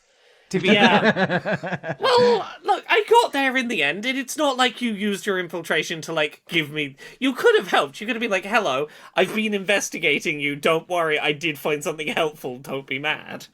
I think I will be vindicated when my mother shows up to blow up your house and they have guns ready. Yeah. Did you imply during your downtime that, like, physically building walls around just whatever. I don't want to, like, get into the minutia of, like, what to do when a dragon attacks you, but just that there is a defense ready. Like, there are plans in place should Desdemona come to just fuck up your guys' shit at all. Yeah, you told Lace to prepare the defenses, and then later, if I have Desdemona attack, you can be like, and then the defenses activate, and then we can decide what that means. I don't know if this would need a role, but narratively, what I kind of like the idea of here is that Hop is on good terms with her small folk. That some of her small folk come and let her know, and Hop does not make it known that she knows. Like, I like the thought of Hop being like, oh, you're looking out for me. I'll stay quiet. I know nothing. Ooh. I like that you're appreciating it instead of deciding to escalate the drama, which is what my instinct always is. Oh, don't worry. I might throw this around later to cause some drama, but for now I'm appreciating the gesture. All right, yeah, if DiCaprio pisses you off and suddenly it's like, who do you think you are? Yeah, who do you think you are sneaking stuff in that's going to be actively helpful to my survival? Oh, God. So your downtime was with Lady Falconbridge. Yeah, I got stuff I want to know, and there's no polite way to go walking in being like, hey, what's up with your dragon scenario? Huh? There's no good way to walk in and ask that. Yeah, I mean, set the scene for me. So we could be at your place or hers. She has the tallest mountain. It's snow-capped. There's a icy fortress. All of her small folk are incubi and succubi, wearing heavy winter gear. Where do you want to go? How do you open? We were at hers last time, so I'm gonna suggest it is at Hop's. And I think Hop has done her best to A, spruce up the trash to make it as...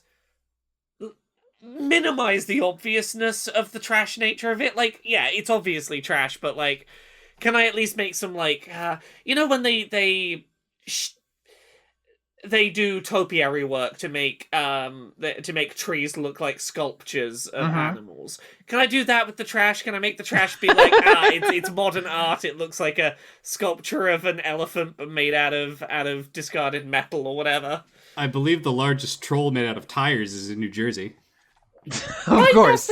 That's the kind of thing I'm at. Like, can I make it interesting enough that it seems like deliberate trash and not trash? Absolutely. Can I get a roll to see how effective this is? Mostly just for fun. I don't know, sleight of hand for shaping topiaries. Oh, I'm not very good at that. I have no dexterity anymore because of that stupid deck. Oh yeah, I forgot about that. You're a buff genius who moves like a Resident Evil 1 character. I got a -1, a botch. Holy Lord. All right. So Falconbridge doesn't immediately dump you or anything, but she, you could see that when she comes over, she makes a little face when she sees your trash sculptures. She's from the world of cutting edge fashion, so she probably shows up in too nice a dress for this.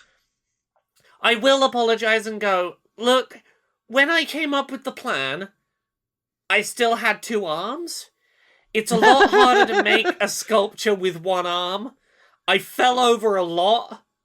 I apologize. Yeah, Falconbridge looks at the sculptures, looks at her very nice dress, and is very careful where she steps to try not to mess up her outfit. But she says, "It's the thought that counts. I didn't want to be rude about your arm, but I do have some alternatives if you don't want to resort to magic to growing it back." Go on. Oh, well, there's... Also, during this, Hop is going to summon the dire muskrat mount with the ornate magical saddle to lift Lady Falconbridge to not have to dodge the trash. Oh, that's fun. Yeah, you're like walking her. This is like a Regency romance where she's sitting in on a horse. Yeah, saddle. I've turned the situation around. It's unfortunate there was a puddle that the white dress almost got in, but I've laid down the coat to carry you over it. It's actually quite sweet. Yeah, and she just says, "I know that you're a powerful magic user. I'm sure you could regenerate the arm if you wanted to. Do you mind telling me why you haven't?" At the time, it was to try and teach the small child a lesson about not breathing radiation on people, and that has consequences. And then I just kind of forgot to get around to it. It's weird how quickly I got used to it.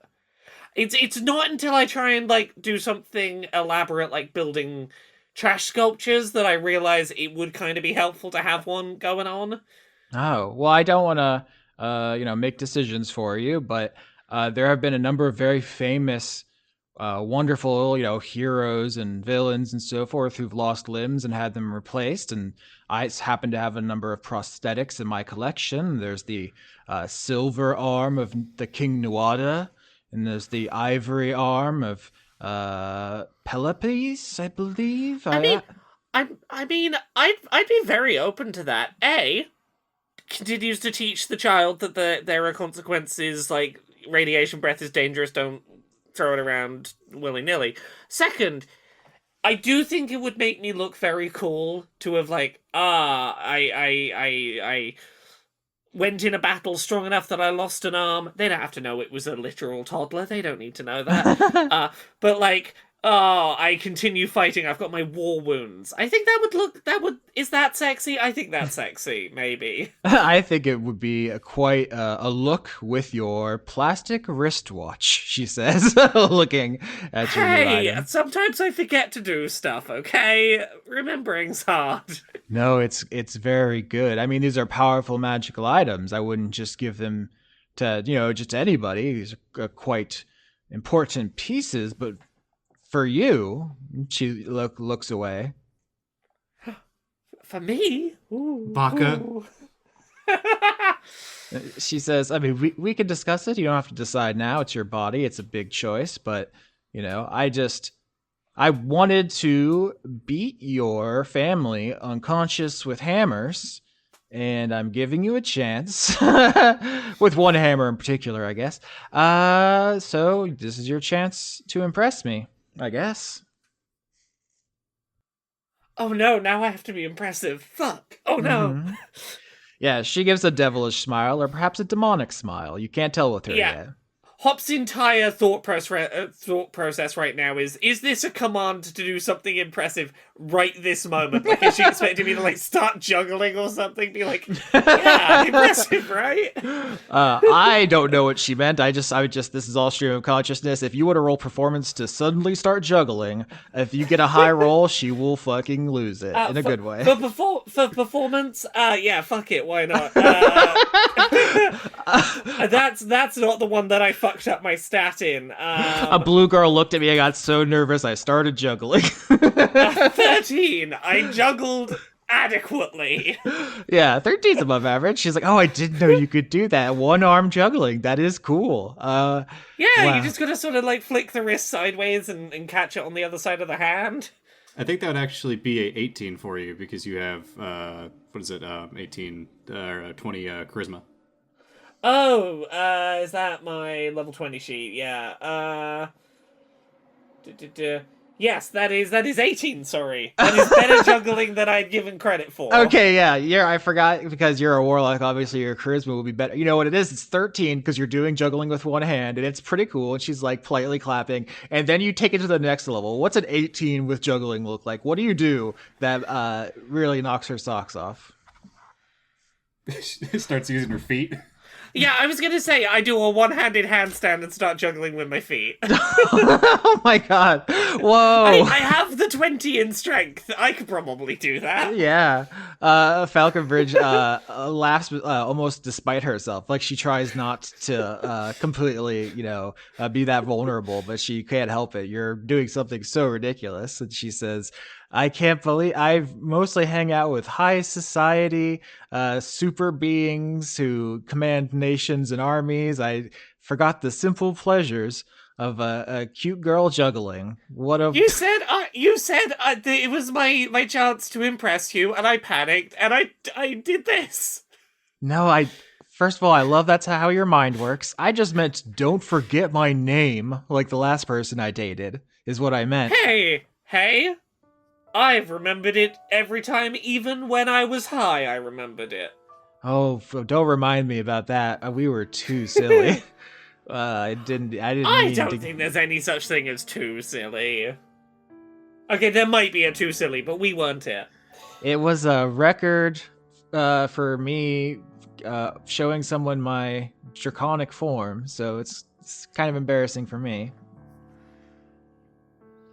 I mean, look, if that's the silliest thing done during a high, there's far bigger embarrassments in the world that could have happened while being like, oh god, I have to apologize for, I don't know, I pissed in someone's mailbox or something. But it's an impressive feat depending on your configurations, but mailbox pissing seems like something your brother has to put up with. I bet that's what dating Viola's like. Constant mailbox pissings.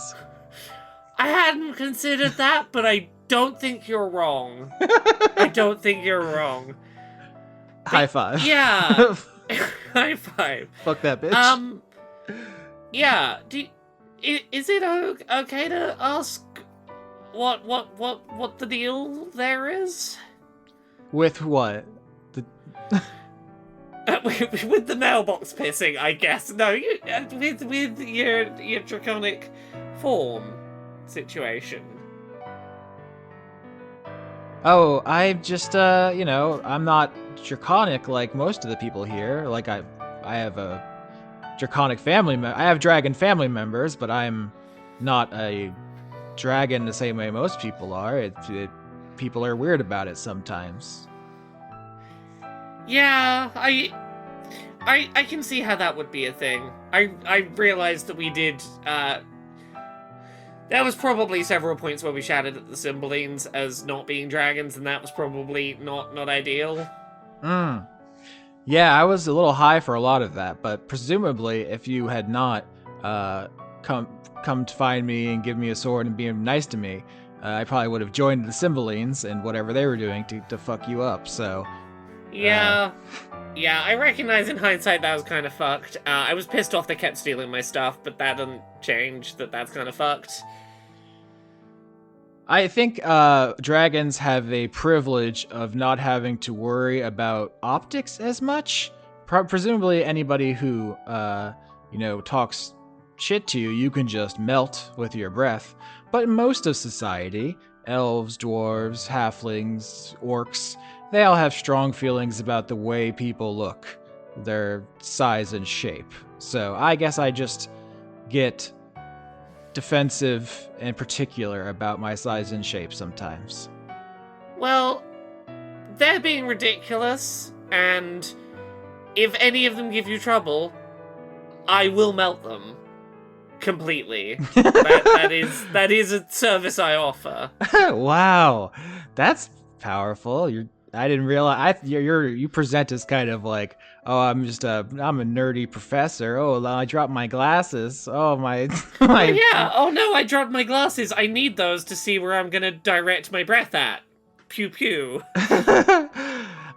She regards you for a second with new eyes, because you have not so far been someone who goes around threatening to murder people. So maybe insight?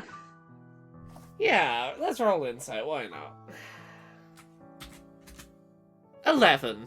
Above average. I will say it seems like it pleases her. That maybe you have a streak of sadism or violence in some way. I mean, part of it is Hop having someone who seems to like Hop relatively for who she is like kind of new, and that's like, oh, I'll protect that, relationship if that's a thing. But also, I think part of it is getting real strong muscles and realizing she's strong enough to punch through like a pretty big deal dragon has given Hop a little bit of like, maybe I don't need to be quite so meek and timid. I can both love my historical nerdy books, and if someone gives me shit for that, I could punch a hole through them. I now know that for a fact. Maybe I can be a little more confident and a little more don't be a shit. I could fuck you up. Yeah, it's interesting. I didn't make Falconbridge to be any sort of contrast with your character. I just made 2 X's for DiCaprio. But she is, weirdly, has a huge overlap with liking history items. She is genuinely into your horde in a way literally no other character is. That was a complete coincidence, but she actually is interested in your stuff. And so you making this kind of earnest declaration, I think really does get to the heart of her. I think for Hop, part of this is recognizing, like, even if it's insecurity about a different thing, Hop can definitely empathize with, there's something inherent about me and the way I am that other people just kind of look down on, and that feels like a thing I can't really shake away from. Yeah, I think Hop gets some of that. Yeah. I think you and Falconbridge are getting closer. I really thought that when you killed Desdemona, she would just be just an antagonist for the rest of the season. I am constantly surprised by our show. Are there anything, before you decide about the arm, which is still a thing I want to circle back to, are there any like projects or things you want to put in motion? For example, DiCaprio has the Numenon stuff, the information broker stuff, the coin stuff. Rex, we're going to get to, he has a number of plates spinning. I don't have as many things for you. Is there things you want to kind of be working on? What I should do in terms of getting plates spinning is that, well, unless this is like a next arc item or something, but the floppy disk feels like something I could be getting momentum on. The floppy disk that maybe has information on such things as Dad's old hoard, for example. I'm really glad you said that, because I do have plans for that, but it is not going to be an arc in the traditional sense, because Orlando wouldn't send you there to do GLADYS Accords stuff. That is something you will need to put into motion. So, Out of character, I assume we're seeing Dad before the session ends today. That's the last scene. Yep. Yeah, cool. Okay. I've still got the black-footed ferret I need to return. Mm-hmm. So yeah, can you remind me what we know about the floppy disk currently? Absolutely. So pre-apocalypse, before the formation of Arabella, where you all live, and the creation of Cookie Mountains, there was the basically the Forgotten Realms, the traditional D&D setting where dragons were rare and hunted, and there was at some point some kind of draconic census to see what dragons were left and what was in their hordes. This was stored on what at the time was cutting edge technology, the floppy disk, before everything was destroyed. So what you have here is basically information about old dragon hordes. You have, I think, coordinates to your dad's old horde, so you can send people to explore that. Like, you could send your goblins out. We're not doing a level 1 party, but if we were doing that, like, party of minions, they would go do that for you. And if I think the way that I'm going to do this is I would create 2 different parties looking into this. One of which is trying to go out into the world looking for leads on this, and the other is looking through the trash mountain specifically for any kind of tech that could be salvaged that might be able to access this data. Can I make a suggestion of Sure. what's happening here? Oh my god, Tootsie's being so bad tonight. it's What's a happening tabaxi. is that It's a tabaxi. Yeah, you've plugged in the floppy disk into a computer, right? And you've opened it up, and you can access all of the unencrypted folders correctly, but you can't access the encrypted folder, even though the password is written on the floppy disk itself, because you do not have a compatible keyboard to type anything with. They have to find a keyboard. I love that. That's wonderful. I need a keyboard that has... It needs to have, like, the numlock key so that I can get some of the special characters on the numpad. Yeah. All right. So you can send goblins out into the old world to look at the coordinates and to try to find technology that'll help you unencrypt the floppy disk to get even more information. This is good. I want Hop to be working towards something as well. So Yeah. Austin, I want to add that I didn't explicitly mention it, but I do want it to be noted that DiCaprio is making moves into sort of acquaint herself with Andronicus. I want that to be something she is like slowly working into. Like, first she's just going over and visiting and chatting, but she very quickly starts to take on some of those responsibilities for him. yeah, with the 32, we're gonna need to get more of that on camera. But yeah, your first initially very successful scene with him at the Taco Hell is gonna be. You'll tell that story at your wedding. Oh, yeah. I can't wait to tell my grandkids, like, well, I met him at the Taco Hell. All right. So, goblins going down to the old world. Doc Hop, do you want to make a decision about getting your arm replaced with a prosthetic? I will now look you, Laura, directly in the eye and say there are a number of consequences to this decision. Some which may be obvious, and some which may not. I would like to get a prosthetic arm of some kind. I think that it maintains structurally what Hop was trying to do, which was, have a reminder for this growing child. You can't just throw that breath around willy-nilly like it's nothing. But also, it makes Hop look like a cool badass warrior, which has become increasingly a part of her identity since she punched a hole in a woman. Mm-hmm. So, yep, you can do any number of things. Specifically, Falconbridge is offering you, these are just real arm prosthetics from mythology, the ones I mentioned. But if you want to do something else or talk with me, you have maxed out strength. So assume this is going to be like a cool weapon you could use as well. It wouldn't even make sense, but it almost feels like it should be Buford's arm at this point. I'm trying to think of one that would feel at home for Hop, and I think that because of the options you were suggesting, is like one of them was ivory, I think, and these all feel too pristine of a thing to be, and I'm trying to go, what would have the energy of cobbled together trash while being something conceivably a famous person would have had to fit in with Falconbridge's horde. I mean, off the top of my head, I think in some versions of the Fafnir myth, Sigurd has his arm destroyed and has it replaced with a prosthetic made of wires. Doesn't he? Sigurd arm prosthetic. There's a bunch. Some of these were oral traditions that weren't really. All I get is a fucking Assassin's Creed because Sigurd loses the character Sigurd in that game loses his arm, and now it's fucked up the goddamn Google results. That's telling me in Elden Ring, the Valkyrie's prosthesis is an item. That's a cool one. Yeah, I like the idea of I'm trying to think of a good contextual reason for it. I do like the idea of something that is very in the realm of just sharp wire arm. Something like Full Metal Alchemist, you know? Yeah. Give me a second. I'll cycle back to you. I'll get there. I want to say that in addition to choosing what it looks like and what it does, you are making a specific decision about who gets to have this moment with you. You have previously said, "Oh, I'll get Gertrude to bring my arm back," and I want, I don't want it to come as a surprise later. Yeah. That you when you miss out on that. Listen. There are two blue women, and they are both very powerful, and they're going to have strong feelings about what you share with one or the other. Yeah.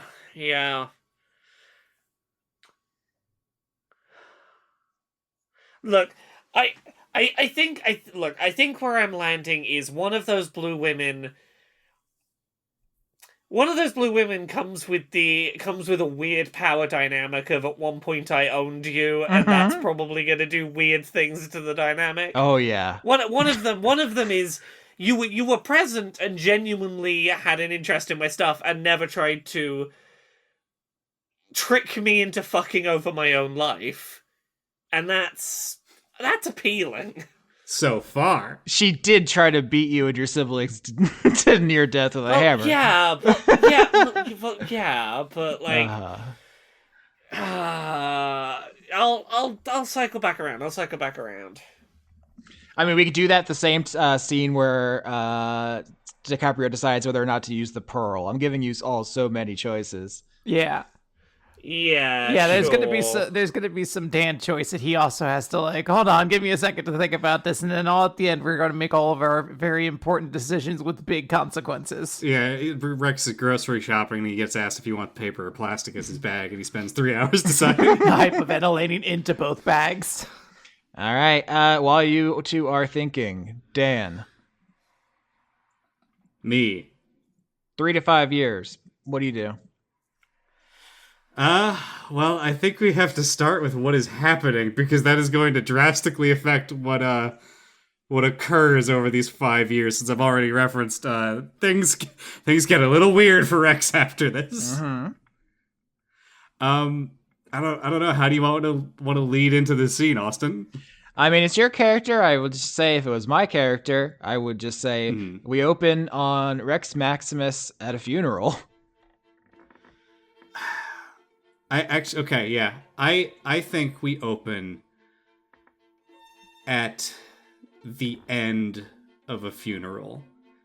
A celebration of a life lived long. Dozens and dozens of attendees, all packed in the rows of this this futuristic funeral home that's gonna launch the deceased's body into a fusion reactor to turn them into stardust. And amongst all these people talking, discussing this deceased person's life, far in the back, sitting alone at a chair, is Rex Maximus, not dressed in his finest regalia as he normally would, or as many crowns or ostentatious garb. In fact, I think he almost certainly went to DiCaprio's home while she was out, started grabbing random people, shaking them, saying funeral outfit over and over until they gave him something. He doesn't even, I think, have his pompadour on. It's just his hair is down and loose and just combed back. And he is sitting silently, observing the procession observing the procession of his dead friend and master, Humdrum Deep Breath. Yeah, 2 downtimes ago, you rolled medicine on her, And because the bad roll, the bad roll made me certain. I don't think she was ever going to make it to the end of the season, but it's the difference between getting a little bit more time training with her and this opening on her funeral. Her family speaks. Barbas speaks, taking the form of a dwarf to mingle amongst the people. I think. It has been said to you that Barbas is the dwarf's small folk, but that is the vibe. Everyone is sad, but like they knew it was coming. She was both old and sick, and I didn't even know you were gonna make this a like cyberpunk church, which is funny. I was like debating like, oh, do you go for like, some kind of like traditional dwarven thing, or like I was really thinking about like Spock's death in Star Trek, and that it felt like there would probably be some sort of traditional funeral followed by an incineration and a miniature sun. This is me partly doing that because I don't think I could handle Viola reanimating Humdrum's corpse in front of Rex. I don't know what I would do in that situation. Oh dear, no. I would say, traditionally dwarves have a god they worship, but this is post-god. That god is dead. I mean, people have different ideas about what the afterlife is. I mean, if you wanted to roll for it, we could be more... I think I know what it is, but I think your characters can have doubt. And then there's the Resurrection Church, but even if you brought Humdrum there, she would not get much more time. So it doesn't... I think everyone agrees that her time was over. Yeah, that's I don't think Rex thinks about death overly much, like before the like him her, and in a way his father is like his first real brushes with like death that I can't put it any other way, death that matters like to him. Yeah. And it's not like something he's ever really considered because, with the way he acts, he kind of treats himself as if he's immortal, because he has so much time left compared to everyone else. So yeah, he's not really thinking about what the afterlife is like per se, and I don't think I would succeed at religion check anyway. But yeah, I guess to add some texture to this, like when he entered this place, really unassuming in a small folk form, he was probably asked, "Oh, are you with like friends or family? What was your relationship?" to like direct where people are sitting for this service. And he just didn't know how to answer. Like he started to say something, and then he just quietly went and sat in the far back. Yeah. And so you sit there, relatively quietly and, not interacting with many people until near the end when someone comes and sits near you. Yeah, I think Rex will just kind of turn his head to see who's sat down next to him. He's kind of avoided any sort of conversation up to this point with the family. You learned from Humdrum that this man's name is Bolingbroke, but you have never, I believe, used it with him. To you, he's been Safety Certificus, the Grey Dwarf. I think I have actively referred to him as Bolingbroke. So I actually had it wrong in my notes. I realized I had it as Bolingbroke, so just amending that real quick. I think I've referred to him to DiCaprio and Hop up to this point, which I guess is a point of what I'd like to make. He is making an active effort to remember his name after he kicked his ass and he found out what it was. Yeah, I think you saw him in a downtime briefly, but yeah, the last major interaction is when you had that fight in Andronicus's vault and he knocked a bunch of your teeth out with the shield, sliced you up with the lightsaber, and you gave him the Band of the Beast King, which he's still wearing. He just sits next to you, and he actually doesn't say anything. He just sits and as if to just extend some acknowledgement to you. Yeah, and I think they probably sit in silence for a while until a lot of the procession happens, and then people are starting to filter out, and it's just like like the immediate family and I guess Barbas talking and discussing. And Rex will just say out loud, directed to him, but not really not like looking at him, right? Just to the ether. I don't know any of their names.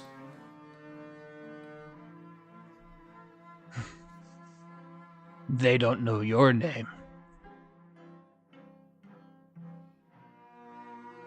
I guess that's fair.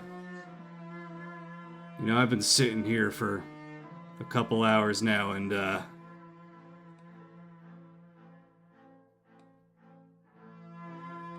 I spent, well, her entire life using her as this measuring stick, you know, a mountaintop to reach, a high water mark. And I could not tell you a thing about her. She passed on what she wants you to know. I think I would have learned more if I thought to ask. Maybe you will ask the next one. I think he goes to say something like he's gearing up to say something like there is there is no one that would like eclipse Humdrum, and then he just kind of stops himself, like it just die, the words die on his lips. And yeah, I think he just kind of falls silent for a moment and says, so what now? Her apprentices take over her role. I guess you're in charge? The work continues. She left you a project. You're not giving up, are you? If I say I'm doing something, I do it. Her dying doesn't mean I'm released from that. I agree. So let's get to work. Oh, I don't actually know where to go from there. I didn't think this far ahead. I thought this part might last a little longer. Yeah, no, I think after the service is over and everyone's left, you two have to finish your conversation, and he just stands up. He's a very direct, no-nonsense kind of guy. Just starts walking towards the forge, just saying, yeah, we can cry about it or we can get back to work. That's what she would want. Yeah, absolutely. Then Rex will follow and start to continue the work of attempting to make the metal from Megalopolis. Absolutely. You rolled really well on a previous, I think with Humdrum, the last scene you shared together, to make, to recreate the work of Goldicus Anglesmith, the thing I have to say now. You did really well. So can I get one more roll with advantage and with your tool proficiency, because you have spent your life smithing. Let's see how good you can do in Humdrum Deep Breath's honor. Okay, obviously smithing is a strength ability, so that's what I'm going to use. 1d20 plus, how does math work again? How does math work? What'd you say? I'll bet on Alf. Yeah, 25. 25's great. So yeah, with this, tell me how you do this. Like I said, this is over 5 years. So it's not like you'd leave Humdrum's funeral, go to the lab, push 2 buttons, and now you have created the most cool metal of all time. This is just like, instead of losing yourself in despair, you and Bolingbroke work together, and what do you do? So I think it's almost accidental, right? That they had found information on the process, right? But it wasn't complete and it wasn't clear on how to actually make it. They understood it required incredible elemental power. Like when you forge metal, you are heating it and then quenching it, and that alters its like molecular structure. And what is happening with this metal is it's not staying in a single state, right? It's like the T1000. It's like liquid metal. It transforms. It reacts strangely to things, and it's completely controllable. So you have to alter this structure in ways that by like normal chemical and metallurgical processes just aren't possible.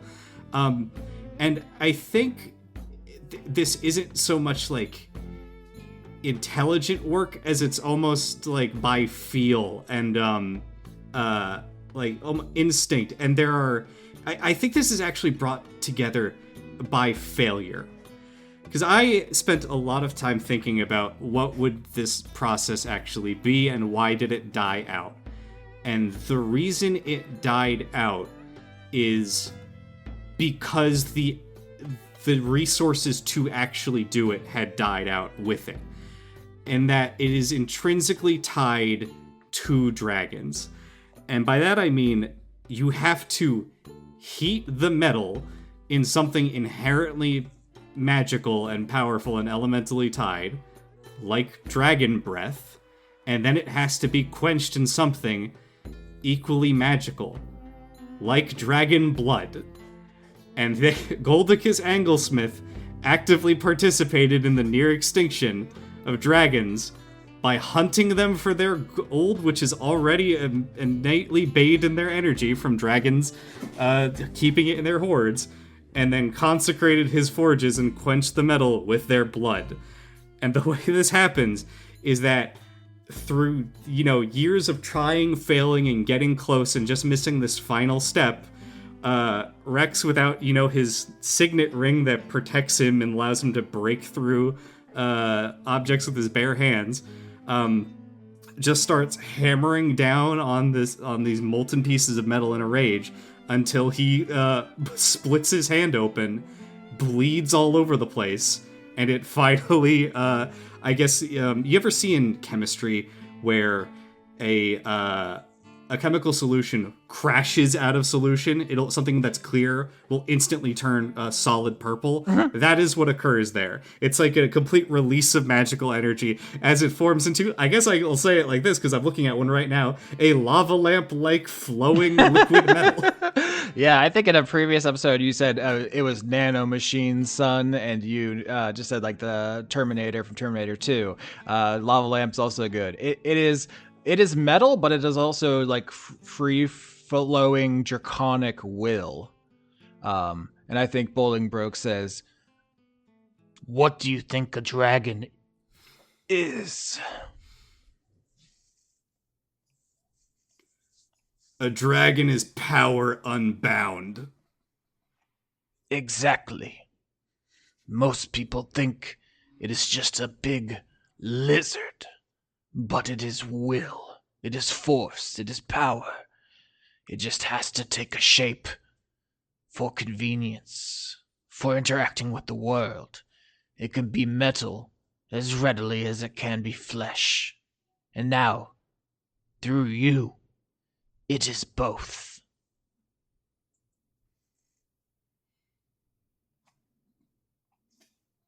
I think Rex looks at it, and I don't even know if, Bolingbroke and Rex have really gotten close over these last few years, because again, Bolingbroke is so direct, and as is Rex. It's hard to say, because there's something I want to establish after this for what Rex has been doing in the meantime. I'll say it like this.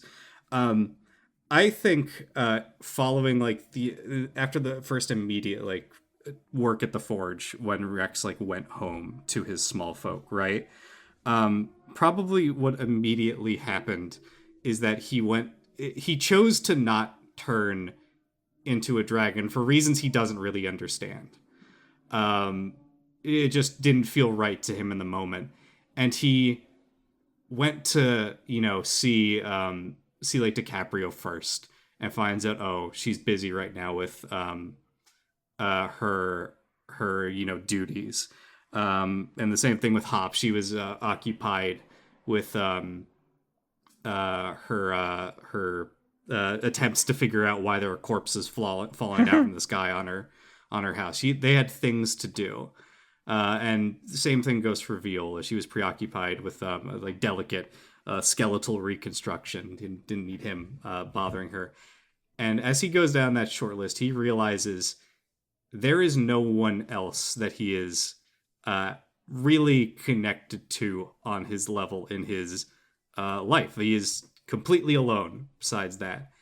And he goes home, still in this funeral outfit, not even remotely looking like himself. And the first thing he does is walking through his castle estate. Obviously, his older small folk recognize him until he selects, I guess, almost at random. There isn't really a thought to it. He just kind of like approaches a random young small folk, someone who is new there that would not recognize him, and just kind of like this is potentially even just the child of someone else who is living in his kingdom, and just kind of walks up behind him and directly and bluntly asks what they are doing. You just ask her. Okay, so you want me to role play just a random person? You ask what they're doing, just to be clear. I am going somewhere with this. Okay, yeah, I want to go wherever you want to go. Yeah, he's asking specifically probably a young small folk in his kingdom what they are doing, and that's gonna lead into him directly asking. Like, he has made a decree in his kingdom that every small folk has to have like some kind of overarching goal that they are looking to be the best at, right? Mm-hmm. That is the first thing he is ascertaining. Yeah, it's if you've ever thought, wow, the dialogue in Dice Funk is so good, surely they're pre-scripting it. You just caught a great glimpse of me having no idea where we're going. That you will come up to a small folk, you say, what are they doing? And they just turn to look at you and just say, just thinking. About what? What is your goal? What is your purpose? I was thinking about dinner. I was thinking about soup. Gotta collect some radishes, maybe? I don't know. I've never made soup before, but it's my turn to cook. Rex is going to ask a question that it's almost intolerable for him to do this as a dragon talking to this random nobody. Uh-huh. What is your name? You love to do this to me. I'm York. You take turns cooking? Is there not someone here who has decided to become the greatest chef? Yeah, but I mean, I think they're out of town right now. They had to go with Andronicus on a mission to get ingredients. So we're taking turns while they're gone. We still gotta eat. Do you have family here? Yep. I have my mommy and my daddy and my brother and my sister. Who are you again, mister? I think Rex looks at this kid and he's trying to establish, man, I don't know how old people are. I don't know how small folk age. I thought this dude was 50. I'm just a little guy. It's my birthday. I think Rex looks at this child, I guess child, if they're calling him mommy and daddy. Oh, this is a very non-standard adult baby roleplay situation going on. I don't know, 8 years old? And says, I think it would do well for you to learn to recognize your king when he stands before you. My king's a red dragon. You're just a guy. I think like there is a moment where like Rex's mother in him comes out for a second that wants to respond to that with extreme anger, and then he just laughs because it's funny to him that this kid he just doesn't give a shit. Like, he's just a dude, right? He laughs for a moment and then he says to this child, I don't care what you do. Once a season, go to the throne room and tell the king of your life. And if you don't, someone will drag you there to do so. Oh man, homework? This sucks. Do you want to help me go pick potatoes? Fine. Yeah.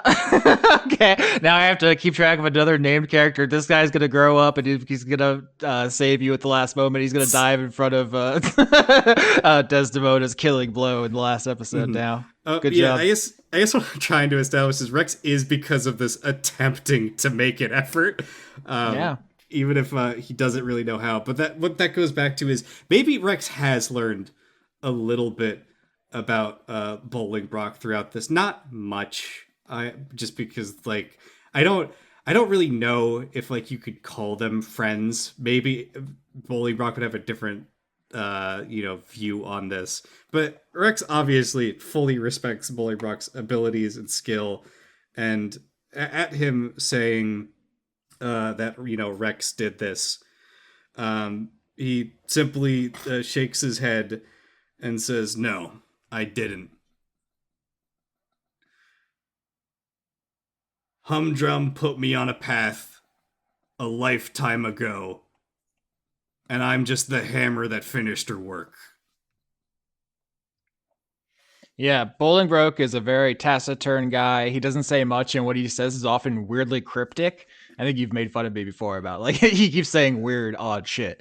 And he says, "It would please her to hear this, and it pleases me. And she left something for you, for when the work was done." And he retrieves a small box to give to you. It's Humdrum Deep Breath's final will and testament, the thing she is bequeathed to you, her number one student. Yeah, Rex turns this this box over in his hands, and it's not ornate. It's not ostentatious, but it is like supremely well crafted. Like it's a wooden inlaid box, dovetailed. It's together quite finely. A rich mahogany wood, and he opens it up, and there is a very simple iron band within it, and the final craftsmanship, the final work of Humdrum Deep Breath is a replacement for his ring from a gaudy, huge, golden, overtly engraved band to a simple metal loop. And Rex turns it over between his fingers, rubs the small discolored patch of his skin that never really reset right after he lost his ring, and slips it onto his finger. All right, and that's your item this downtime. Do you want to tell the audience what it is? Or do you want to keep that a secret?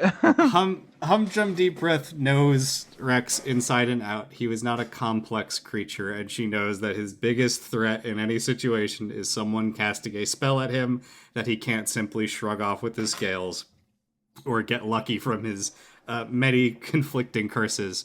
And she has bequeathed him a magical item that bestows the feat Mage Slayer. So I'm going to kill Laura's Warcaster. Basically what Mage Slayer does is if someone tries to cast a spell near me, I counter punch them in the dick immediately, and they roll with disadvantage on concentration.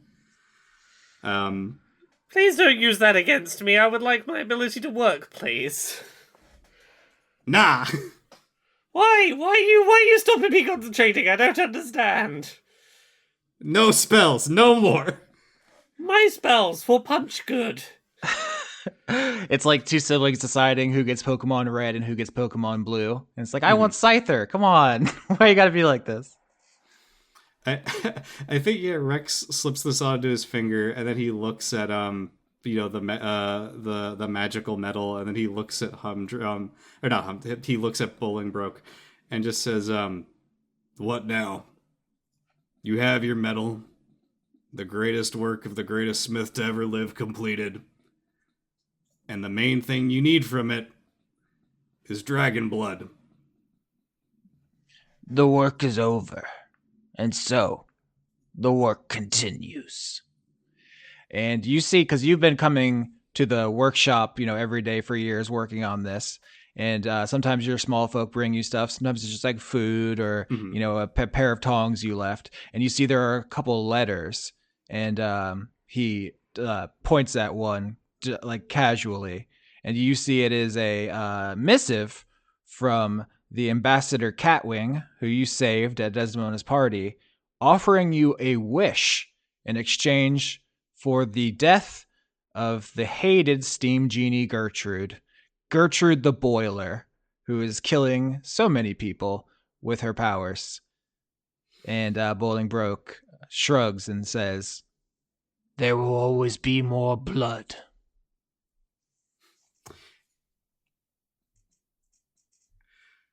A genie would probably be a fine substitute. But she's cute, though. She's cute, though. I think that's probably a good spot to end that scene. Uh-huh. All right, so you're all summoned to meet your father 5 years later. He has a mission for you. I guess I gotta ask. DiCaprio, do you show up with pearlescent scales? Doc Hop, do you show up with a prosthetic arm? And Rex Maximus, do you show up with swag? I think Rex actually doesn't show up with swag. He's been actively pretty depressed for the last 5 years. I don't even think he has a pompadour anymore. I would say just briefly that it's wasn't intentional, but it is interesting to maybe contrast that with Viola not being 100% on your wavelength. Maybe she felt a little neglected. You miscommunicated. You're both young and experienced. She probably could have just said, like, "Hey, I need more time and attention," or you could have said, "I feel the bad about Humdrum dying and stuff," and instead you just kind of, didn't communicate perfully. So yeah, I think if anything, he probably was really slow to respond to things because he has just been doing the work and not he's been neglecting himself to do this. I think. I don't think it would be enough to be the stat penalty, but he probably looks skinnier than he used to because he's not keeping up whatever physical regimen besides smithing he has been doing. I feel like smithing would be relatively good exercise. Just swing hammers around. Did you tell the audience that your stat cookie was for strength? Yeah, that doesn't affect level 20, but I got a +1, so I'm 18 in level 1. Okay. Yeah. Okay. So yeah, everyone's gonna meet Orlando. DiCaprio is going to show up pearlescent. She is absolutely taking on this pearl of resilience. All right. For that, you get +3 AC. That's pretty handy. I'm not gonna lie. That definitely comes in clutch. Is this the part where I mentioned that, by the way, Hop, because you have a 3 dexterity, you should have a -4 to your AC? Everything's fine. It's all fine. It's all fine. What is Doc Hop's AC right now on the sheet you're looking at? Probably incorrect because it says 15. Nope. Yeah, how much is it down? Warlocks are entitled to light armor, so you should be 11 plus dex, and now your dex is what, -4? Yeah. So 7 by my count. Fuck. Oh my god. I have a higher AC than somebody finally. Is that at level 1 or level 20? Oh, they're both the same. They're both the same, yeah. So Oops. something to think about. I think, we haven't really forefronted that after you played 52 card pickup in the woods when your dex dropped, when your stats were rearranged. But you have a fragility to you that's new. I don't know how you want to represent that or bring that into this scene. I will bring this into this scene. I don't know. How much would having better armor fix my problems? It's too late for me to do that, but...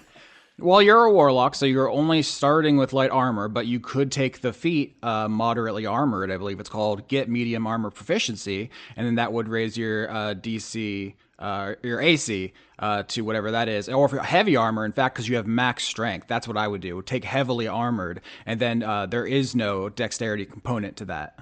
Yeah, at best right now, you can get studded leather, which would make you -4, 8. Yeah, okay, I learned this too late. I've got to do at least one arc being very fragile. But it's fine. I can stay focused on being an animal. I took the focusing thing. It's all good.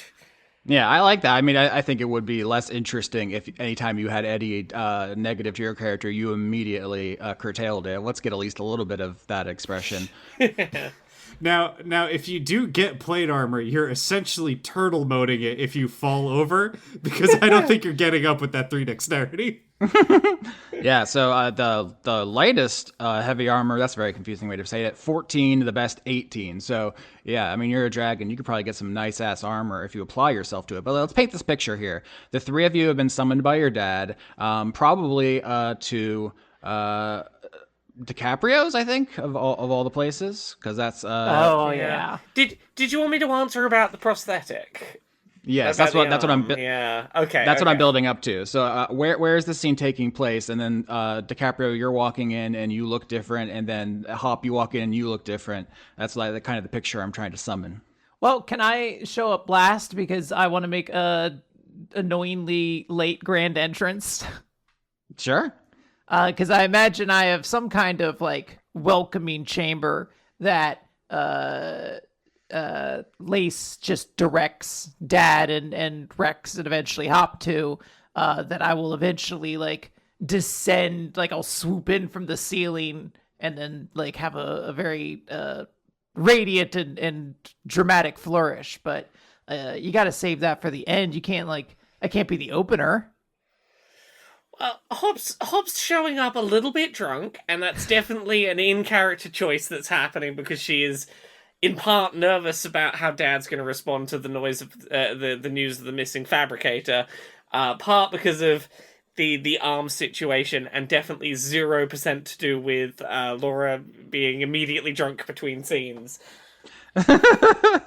All right, yeah. So there's an open air foyer at your dragon lair, which can take up as much of this mountain as you want. So it could be a series of complexes. You don't have to think of it as like one building or whatever. Lace has set up a place for your dad who has arrived, and then who's next?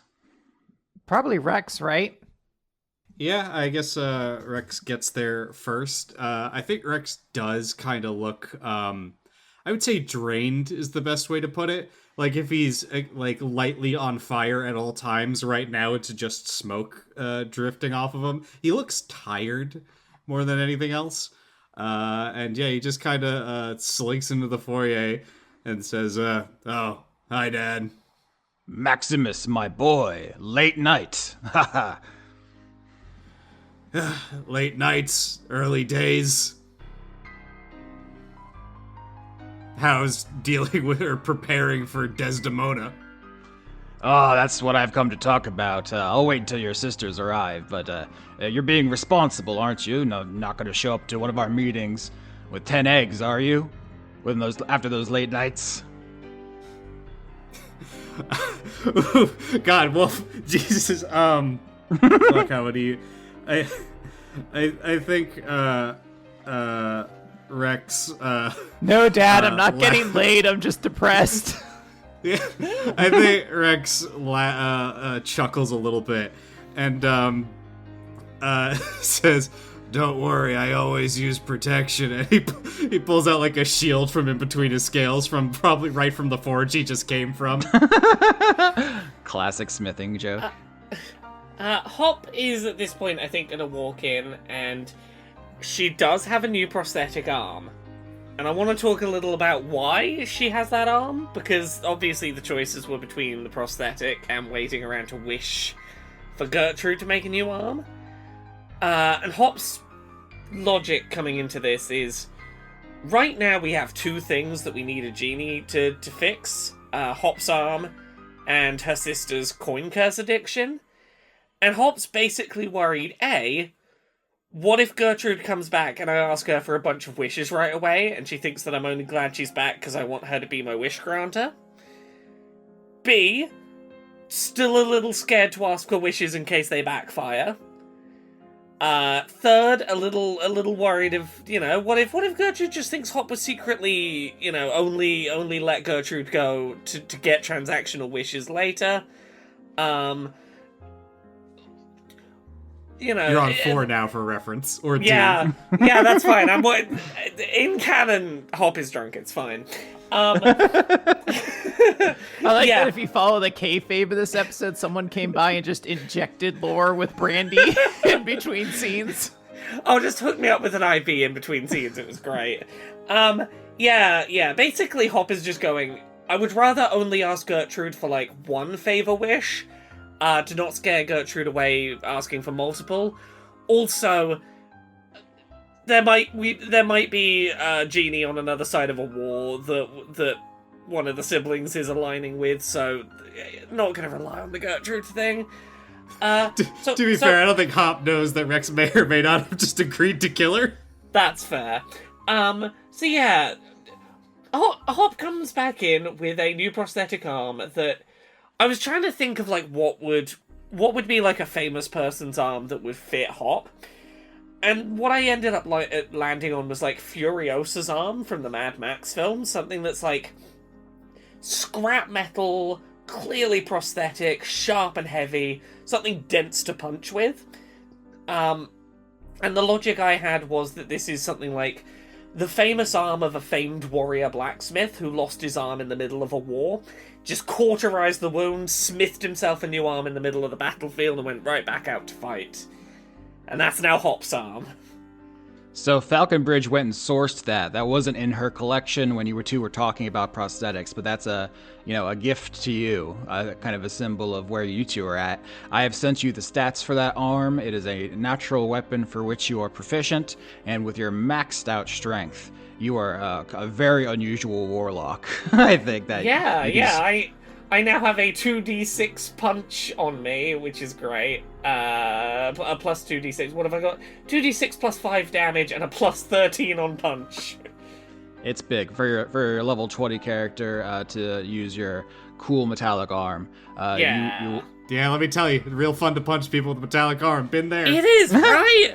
So yeah, Hop comes in with a big blunt, a big, heavy, sharp arm, and visibly a little drunk and trying not to make Dad's make eyesight with Dad too much.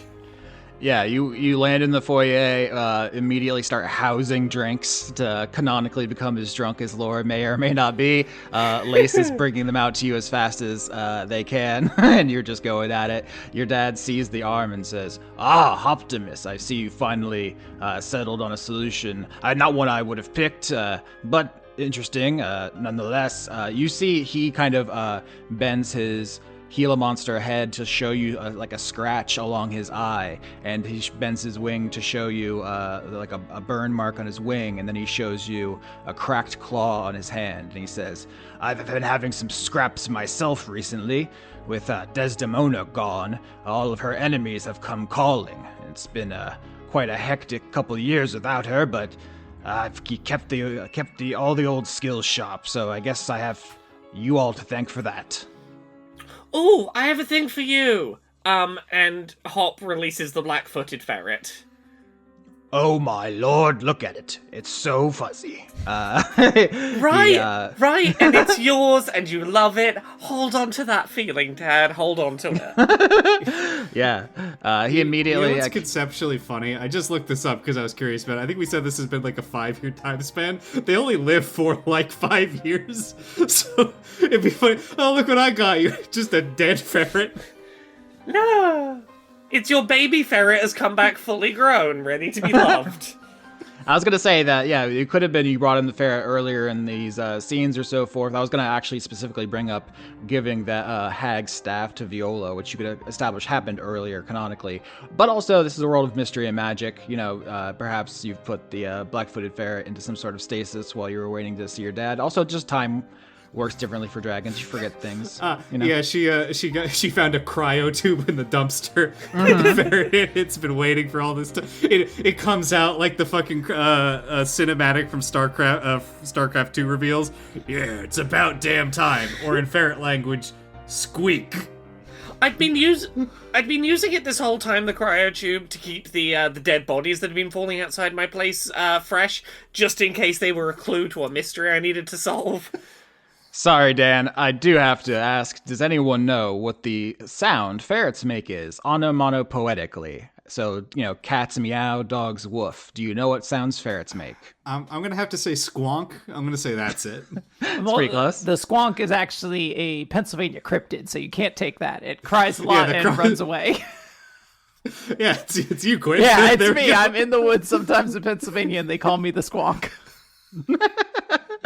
Does anybody else have a guess before I reveal what the ferrets I don't make? think I've ever heard a ferret make a sound. I assume some kind of chirp, like a bird mammal. I thought it was like a squeak. I mean, they do squeak, but the onomatopoetic word, like meow or woof, is dook. D-O-O-K. They don't say that. I do know this because I follow a lady with 9 ferrets on TikTok. That sounds familiar. Yeah, that is the word for the sounds they make, in English at least. Different cultures have different languages. We all know that cat's neon in Japanese. I got lost in the sauce. Your dad casts a variety of spells. I googled ferrets and it said older ferrets playing and duking, and that just sounds like they're doing poops. Yeah, I'm sorry about what they do. Your dad is casting animal friendship and various other spells to calm the ferret because he is a enormous dragon, and that's why I want to establish that he has a whole kind of routine for meeting animals because he is very terrifying to them. So he scoops up the black-footed ferret in his claws, and he is going to hold it the whole rest of this scene, giving it little kisses on top of the head with his giant dragon mouth. I'm so glad that you are happy, Dad. That's good. I want to take that moment to then swoop in from, I assume, some kind of opening in the ceiling and sort of land in my welcoming chamber or whatever, and stand at a full draconic height and really let the light from the sun just kind of illustrate my new pearlescent skin, my dragon form, and then transform into my human form as I very casually try to walk off, oh, Dad, so good to see you there. Hop, a new arm, looking fantastic. I don't want to call any attention to it, but I did just make a very grand entrance with my new skin. Very funny contrast against the drunk sister and the fucking drained ass tired brother. I do make a big point of mine. I give you a huge thumbs up with the big metallic hand. Yeah. As an elf, are you pearlescent at all, or is that only visible on your dragon scales? I imagine there is a luster to her skin now, and perhaps a new smoothness that maybe feels, I want to say, almost a little alien to a certain degree. Not that I'm completely the gray or anything like that, but I imagine there is almost a radiance that is otherworldly to look at in her human form and her draconic form now, with her skin being so pearlescent. You don't want to be Liam Neeson in that movie about wolves? That is pretty good. But I know that he ties up bottles to his fingers at the very end, and I mean, when are we going to get to that scene, Austin? Because that's the only thing I know about the Grey. It was not worth it to make that reference. The siblings are all here. He is, you make some small talk. He complains about his wounds. He says, I smashed an entire navy from the Hermetic Sea. That's where they gave me this cut right here. And there was a scouting party from Ectopia. They cracked my nail, but I've, rendered them soup-wise and sent them home. He's just giving you war stories about all the people he's killing. Rex is obviously very interested in that, nodding as this is going on, making note of who is making moves against the territory. Mm-hmm. Your mother has made a lot of enemies over the years, but I don't know her friends as well, so the balance of power is shifting. Well, Father, you should be looping me in on some of these things. I could definitely help you handle some of those comings and goings. I'm rather well acquainted with the political sphere now. That is why I've called you all here today. To your lair, no less. I assume you have maps and resources at your disposal, much easier than having a strategy meeting in a pig pen. But the pigs are coming along nicely. Oh, good. They are some of the most intelligent animals. Clearly, they'd make good advisors. Yes, they were a gift from the Dinia Kingdom, or whatever their government structure is. Is that the djinns, the genies? No. Oh, okay. Dang, I had a Oh thought. wait, was that a reference to 13? Fuck. Mm-hmm. Oh, there actually are things I have planned for pigs in that season. Great, wonderful. I thought so. If you know what's unfortunate, I can't infiltrate Dad's government because it's all just animals. Like, I don't believe he has a single human anywhere on his staff at all. I could infiltrate it. I'll be a gorilla and sit in at his cabinet meetings. I would say that you are his government. He is specifically trying not to have that kind of responsibility. Yeah. But yeah, there's text and subtext going on here. Yeah. To unfuck up my previous comment, I think Rex will like almost like shiver at the mention of this place. He goes, ugh, I hate that place. I've seen those pigs. Stripped a man bare to a skeleton in moments. Just like me. Pigs after my own heart. Well, Oh, go on. I was just gonna say, I was debating it, saying like, oh, I don't think Dad's leaving skeletons, but I think it's funnier if skeletons are somehow immune to the acid breath. Like a perfect cartoon skeleton left afterwards. yeah, there's different kinds of acids. Some react with organic tissue, and some with bones, and some, with metals and stuff. Some operate like a cartoon. Yeah, I think someone in the Discord posted a piranha solution, Yep. which is that acid that completely melts things away the way piranhas do to bodies in cartoons. Like, he's absolutely leaving some skeletons behind sometimes. So is someone coming to kill us, or what do we have to do? Well, someone's coming to kill us every day, Maximus. That's part of growing up. But specifically, there is a delicate situation that's developing that I think you all would be best suited for. You're already slightly enmeshed in it, and frankly, I don't want it to escalate with my presence. So this is a delicate matter, then. Increasingly so, yes. So, you all are familiar with the genie civil war that's been raging across Arabella these last 5 or so years. I'm aware of the boiler, yes. Wonderful, then this will be quicker to explain. So, skirmishes hither and yon across the world have erupted at many points, but now one has come home. A fight has spilled over the border into the Cookie Mountains, and genies are running roughshod over one of our uninhabited mountains. So there are no layers there to defend, but it is not a good look, as the Wormlings say, to be allowing armies inside of our territory. And you say we're already enmeshed in this.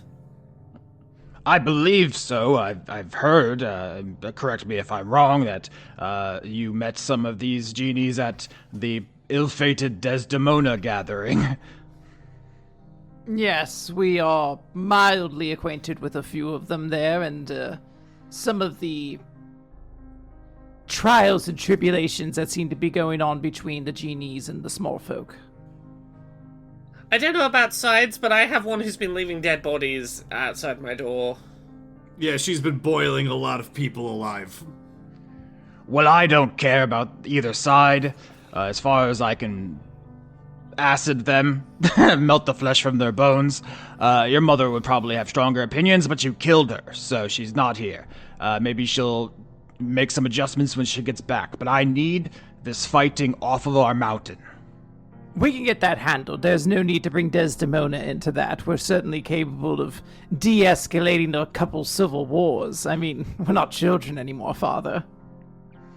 That's what I'm hoping. Your mother is off doing God knows what, Bahamut knows what, for that resurrection cult.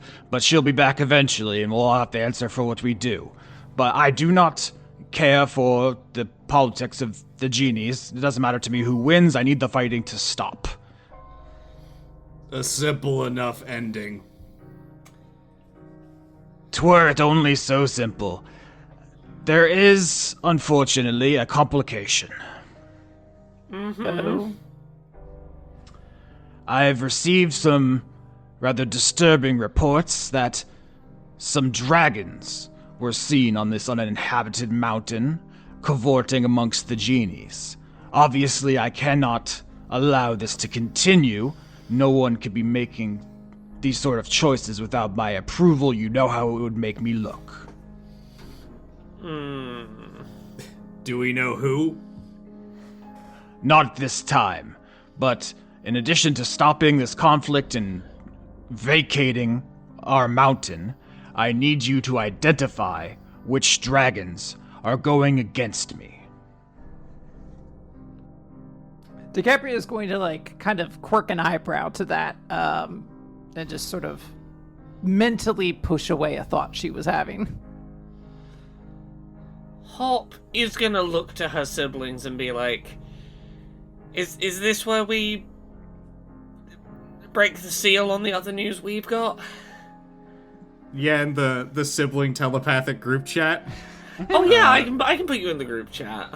Yeah, Rex has made his stance that we should tell him and we should get rid of the nuke at this point because it's too dangerous to keep when we don't have the ability to control duplication. That's his vote. Yeah, DiCaprio will mention, does she?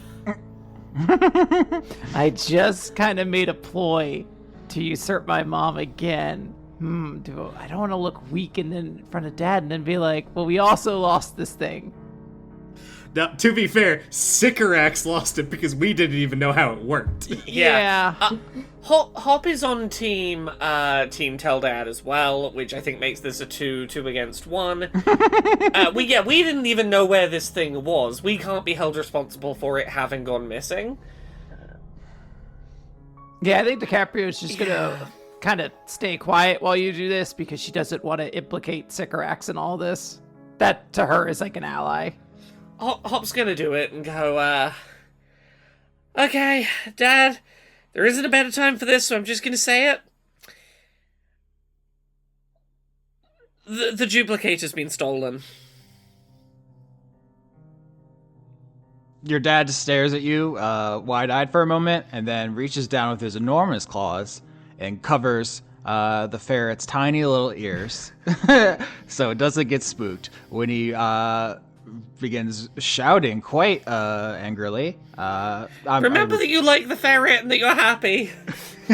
It would fuck up the Discord call if I started doing the acting that I'm intending, but he growls quite angrily. How did this happen? Sycorax, I'll kill her. Fuck. Yeah. The fairy dragon stole it. Well, luckily there's a simple solution to that. Kill them and get it back. Correct. I agree. Indeed. Rex was of the mind, and I kind of feel like we should agree, that I agree with this, that we should maybe send a Vineral's disc off the side of the world while the duplicator's not in our control. That is perhaps a wise course of action, although perhaps you'll miss it if you find the Cymbalines in their new lair, and you lose the chance to take them out with one stroke. This is the mantle of leadership. It is. I think we would regret not doing it if suddenly there were 1,000 Vineral's discs that could be everywhere. Let 1,000 nukes bloom. Yeah, you absolutely can choose to do this. This is a big decision, but your father is delegating it to you, if that's how you want to handle it. He is obviously extremely upset, but he doesn't... I mean, it's not, like you said, it's not your fault. I was gonna say he doesn't take it out on you. He doesn't immediately take it out on you. Let's say that. We brought him back a ferret. How upset could he be? Yeah, he's kicking his little feet. He's delighted by it. Yeah, just look at the little feeties. Listen to it doing whatever doofing. Duking. Duking, yeah. Listen to it, Duke. You're good, Dad. How could I stay mad when such a creature is duking so freely? Right. Yeah, Rex will kind of stretch himself, like working out a soreness in his back wing muscles, and say, at the very least, we might have a contact in that shard of the Feywild they're living in now. who could maybe tell us if we start seeing duplicated items coming out of there, if they're even keeping it there? I was going to ask you about the situation with the Fae. It's no surprise at this point that there's been quite an uptick in mushroom dragons in the Cookie Mountains. Does anybody want to explain their thinking on this to me?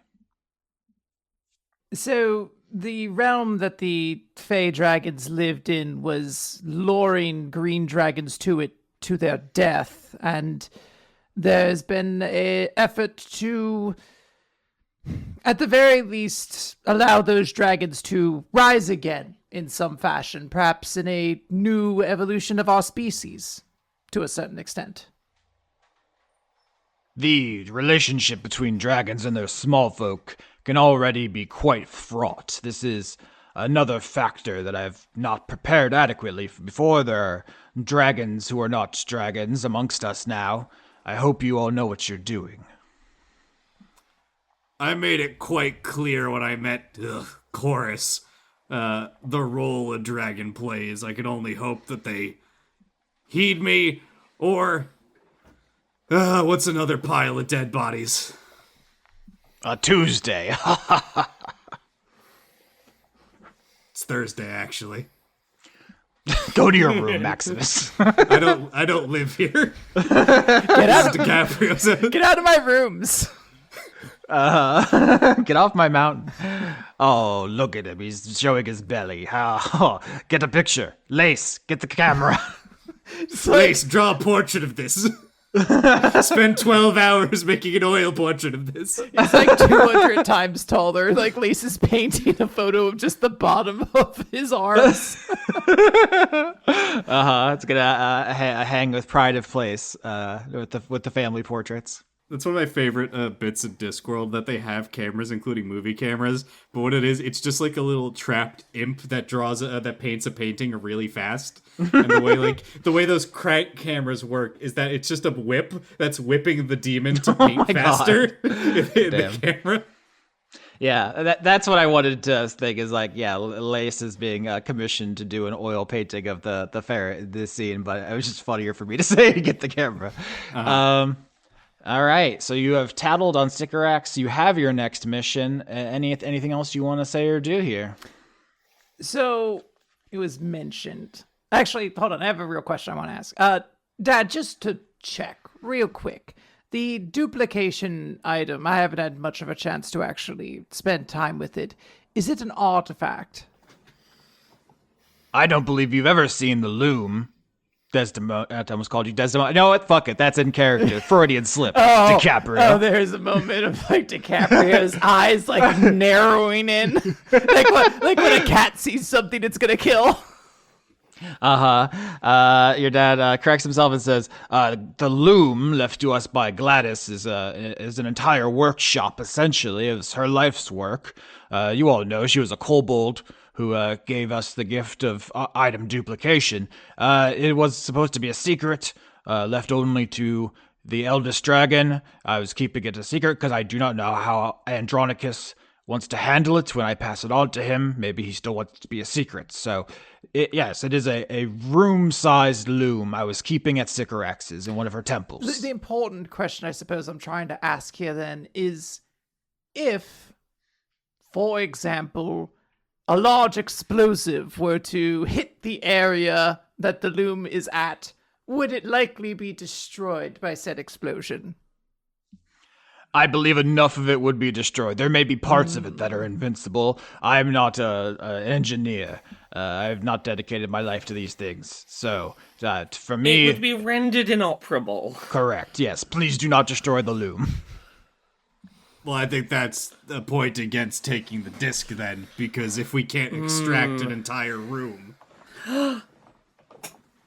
Could the loom replicate the loom?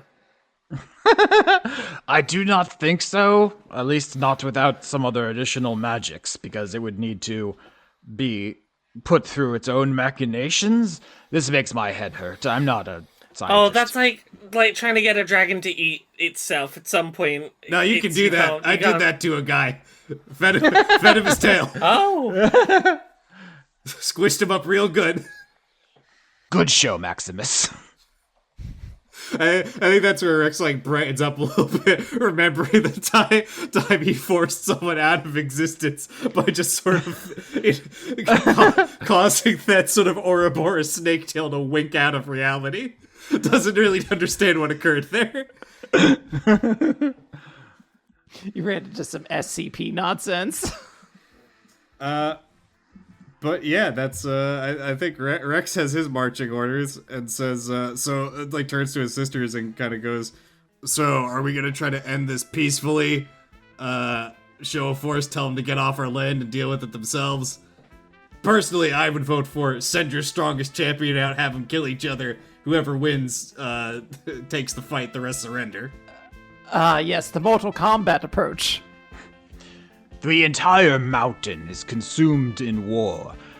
You all are very strong. I'm sure you could take 12 genies, 100 genies, but you cannot take 2 armies of genies. So you are going to need to infiltrate the battlefield under disguise and locate an advantageous situation after some scouting. So...